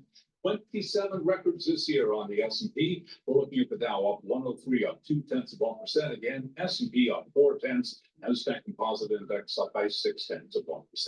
10-year 4.13%, the 2-year currently yielding 3.58%. Spot gold up $60 the ounce. Looking at a record there as well, 37.45, up 1.6%. West Texas Intermediate. Please go to my store, the-studio-reykjavik.com, and get the C60. You can get it in extra virgin olive oil, avocado oil, and MCT coconut oil. C60 is an antioxidant, very potent. It's 1,000 times stronger than vitamin C. It'll soak up free radicals, bring down stress in the cell and in your tissues, help with the health of your mitochondria. You'll have more energy. It also soaks up free radicals at the vascular level, reduces plaque formation. Because when you reduce the free radicals in your bloodstream, then there's less oxidized LDL. Less oxidized LDL means less plaque formation. And also, C60 helps with your brain function by boosting up the health of the mitochondria in your neurons, reducing the stress on the neuron, helping the strength of the structure of the myelin sheath. And over time, you're maintaining and building that neuroplasticity for thinking faster and for memory. But keeping the health of the mitochondria in the cell, the neuron cell, is super important. Super important. So please go to my store, the-studio-reykjavik.com. Take a teaspoon a day every day to help with your immune system, your endocrine system, your brain function, cardiovascular, and other organ systems. Super important. And there's an added benefit to this. You do it before and after for a year of taking this every day, teaspoon a day, you're going to notice a visual difference in your aging. You're going to slow down. You're going to see that you look younger. Now, part of the reason is that your endocrine system and your immune system is better, and your vascular system is better. Your body has more energy, and its metabolism is improved. Brain function's improved. But not just that, it's improving the basal layer of your skin. And the basal layer of the skin is where the new skin cells develop. Well, if the basal layer is healthy and you're soaking up those free radicals and reducing the stress, then your new skin cells will be more robust, healthier. So please go to my store, the-studio-reykjavik.com. Get the C60, take a teaspoon a day every day. I've been doing this since 2016.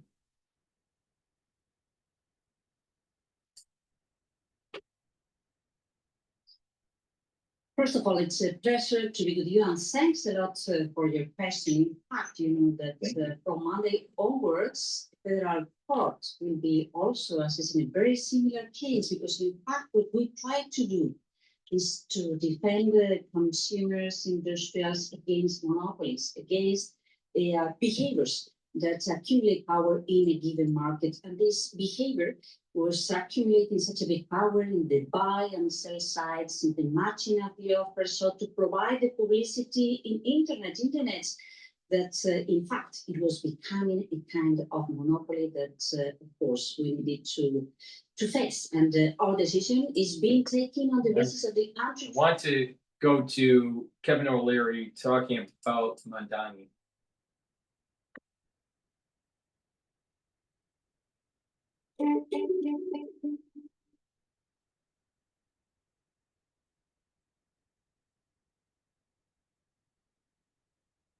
Kevin O'Leary with me this morning. Kevin, New York City is in trouble. You're going to agree with me, I'm sure. It's in a controversial space. There are still 3 candidates. My plans, Stuart, very simple. I plan to have dinner with each one of these to talk policy. I'm not into the rhetoric, starting tomorrow night. Mayor Adams, I hope he makes it. I'll report back. I'm simply asking questions that every investor is going to ask, regardless of politics. How are you going to pull this off? What's the policy going to be? How am I going to invest in affordable housing if you put rent controls on it before you can develop it? Very simple, basic questions. I'd like to hear their answers. I want to know how you're going to pay for this. Well, of course, that's the ultimate. That's incredibly expensive. I think they should talk to investors like me. If not me, somebody else. We all talk to each other. I'm an investor. I develop real estate. I don't understand these policies until I sit down with them. I understand the rhetoric. Free everything for everybody is a good political platform to get elected on. But how are you going to attract capital here afterwards? That's my question. I hope he takes my dinner. I think the other 2 will. And I'll report back. I'm totally transparent on this. Have you got an appointment with Mandani? Not yet. I've asked his people, but I'm just putting more pressure on him, saying, why don't you talk to investors like me? Why don't you talk to me? I don't care about the rhetoric. I think you have a good chance of being mayor. I want to know what the policy is going to be. Is that it? Because they're running on platforms where they're giving people freebies and they can't afford it. And people are going to be hoodwinked. And once they're in office, most likely the society will continue to develop. More crime, higher expenses, and more white flight out of the city. There's going to be white flight, and there's also going to be the upper middle class and rich leaving the city. I think very high probability that at least 80% chance within a year there's going to be further reduction in the population of New York because of the exodus.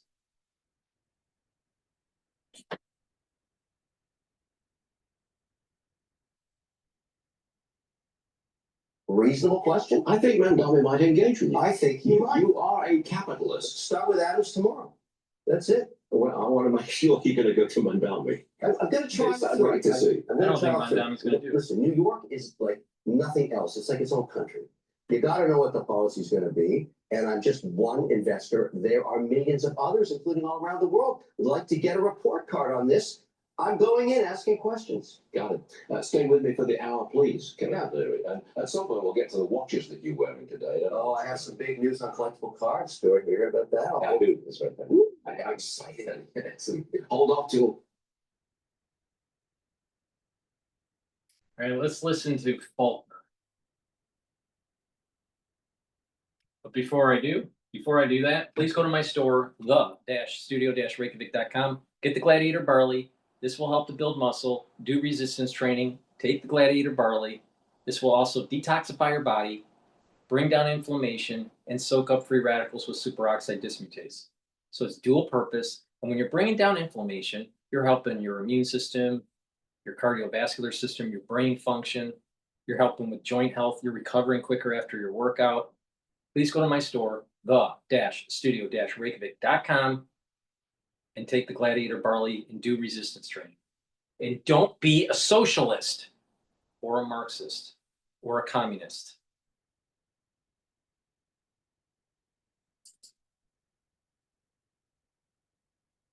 Zero helps me take my business anywhere I want.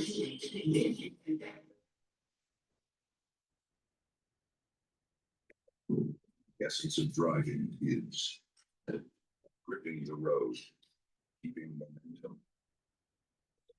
Might be the same age. No, but I get what you're saying. People were there and they were just enthusiastic, Harris. Great state of Arizona, member of the Judiciary and Oversight Committees and candidate for Arizona governor. You were also at that memorial service for Charlie Kirk yesterday. I don't know if you could hear some of the young people speaking there, but I think that the fact that the movement will go on, did you feel that there too? Oh yes, I did, Harris. I mean, it was so powerful. I had occasion to walk out into the crowd and talk to some people. They were fired up. This is not going away. This movement's going to be stronger than ever. Yeah, a lot of young people there, a lot of old people like myself and others, a lot of middle-aged. Oh, maybe I'm middle-aged. Okay, Harris, I'm going to take middle-aged. Yeah, I wasn't that old. We might be the same age. No, but I get what you're saying. People were there and they were just enthusiastic, Harris, and the movement's going to be stronger than ever. I really believe that's true. You know, the importance of, and I know we kind of kid about it, but the importance of all generations being around those young people who want to carry this movement forward is that we have the wisdom to be able to help them do that. And we know what that looks like. You're running for governor of that state. It will take all of us now. Yeah, exactly right. We had people from all over the country that I knew that came in, and just for this event because they love Charlie. But let's just put it this way: it's all hands on deck. If you really want to save the country, it is all hands on deck right now. We see more division than ever. We see more crisis than ever. But Charlie found a way to overcome that, and he was helping to bridge the gap. And that's the message, and that's the mission. Yeah, from both sides of the political aisle, he did that. Wow, what an example. Democrat Congresswoman Jasmine Crockett could use some schooling on that example. Instead, she's scolding her colleagues for not voting against a resolution to honor Charlie Kirk's legacy. That passed last week, and here's exactly what she said as that was happening. I do want to point out that's not been laid out that honestly hurts my heart. Is when I saw the no votes, there were only 2 Caucasians. For the most part, the only people that voted no were people of color, because the rhetoric that Charlie Kirk continuously put out there was rhetoric that specifically targeted people of color. And so it is unfortunate that even our colleagues could not see how harmful his rhetoric was. Look at the number of people who voted against this. 58 Democrats, and no, they're not all people of color. They voted against that resolution. That's on top of another 60 who did not bother to even show up and vote or voted present, which is like, you know, having no courage to go either way. Here's Congresswoman Alexandria Ocasio-Cortez, who led the charge against honoring Charlie Kirk. Today's resolution only underscores the majority's recklessness by choosing to author this condemnation and honoring on a purely partisan basis, instead of uniting Congress in this tragedy. His rhetoric and beliefs were ignorant, uneducated, and sought to disenfranchise millions of Americans. So you see that, totally on politics. Forget about the person assassinated, people killed. What did Republicans do when faced with something similar? Well, here's how they reacted to a resolution against political violence in Minnesota. Every single House Republican voted to condemn the attacks that killed State Representative Melissa Portman and her husband, Mark, and critically injured State Senator John Hoffman and his wife, Yvette, every single one. You want to talk about division? I mean, Congressman, that is disgusting. That's embarrassing, and it's disgusting for Democrats that they would see it only one way. Yeah, no, I mean, when I managed that resolution on the floor and we had the speaker come down and we were like, this should be a unanimous vote. We think this should be a unanimous vote. We're going to condemn political violence.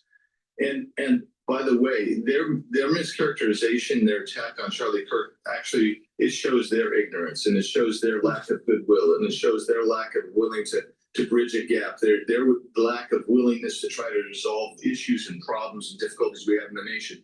That's what it shows to me, Harris. And it was really disgusting to me that so many people voted no in the first place. But then you had the yellow votes. I call those the yellow votes because they show up yellow on the board as present only. And that means that they're too afraid to cast a vote one way or the other. Shameful. it was only a minority of Democrats that voted to condemn this killer and to recognize Charlie Kirk for who he was. And what a shameful thing. You know, you hear Jasmine Crockett, it's not the first time she's done it. Hakeem Jeffries has done it. Others do, even in leadership among Democrats. They turn this into purely a race issue. She said, oh, it was because of things that Charlie Kirk said. Yet when people listen and watch what he said, it doesn't back up fully what she's talking about. So do you feel that in the House? Because it sounds racist. Well, I think it is racist, and I think it's unfortunate. But I mean, if you listen to Charlie, Charlie was he believed that race was just a social construct. We need to move beyond that and treat all people equally and you know, as created by God. But this notion that everything's going to be race based on every decision you make is just, that's what's ignorant. That's what's sad. And we deal with it and we move on. But what Charlie did this, he loved them anyway. That's hard for me to do. As Trump said yesterday, that's real hard to do. Congressman, thank you very much, Congressman Andy Biggs of the great state of Arizona. Good to have you. I'm Steve Juicy. I'm Brighteon Channel. And I'm Ainsley Earhart. And click here to subscribe to the Fox News YouTube page to catch our hottest interviews and Please go to my store, the-studio-reykjavik.com, and get the Boomer Boost. Boomer Boost has 68 nutrients. It has a very comprehensive compound profile shown on the screen. Read the label on my website. This will help multiple systems. It will help with your brain function, your cardiovascular system, musculature, your energy levels, revs up your metabolism, and you will see the benefits of this within 72 hours. You're going to have more vitality, more energy, and a slow burn of energy throughout the whole day with no crashing. It's a very important supplement to take to target multiple systems, but not just that, you will slow down the aging process by taking this. So please go to my store, the-studio-reykjavik.com, and get the Boomer Boost. It also helps to control your A1C levels, especially when you stack it with the Gladiator barley or the heirloom barley. So please go to my store, get the Boomer Boost. It's the fourth pillar of my anti-aging protocol to rev up your metabolism and to boost up those energy levels. Super important.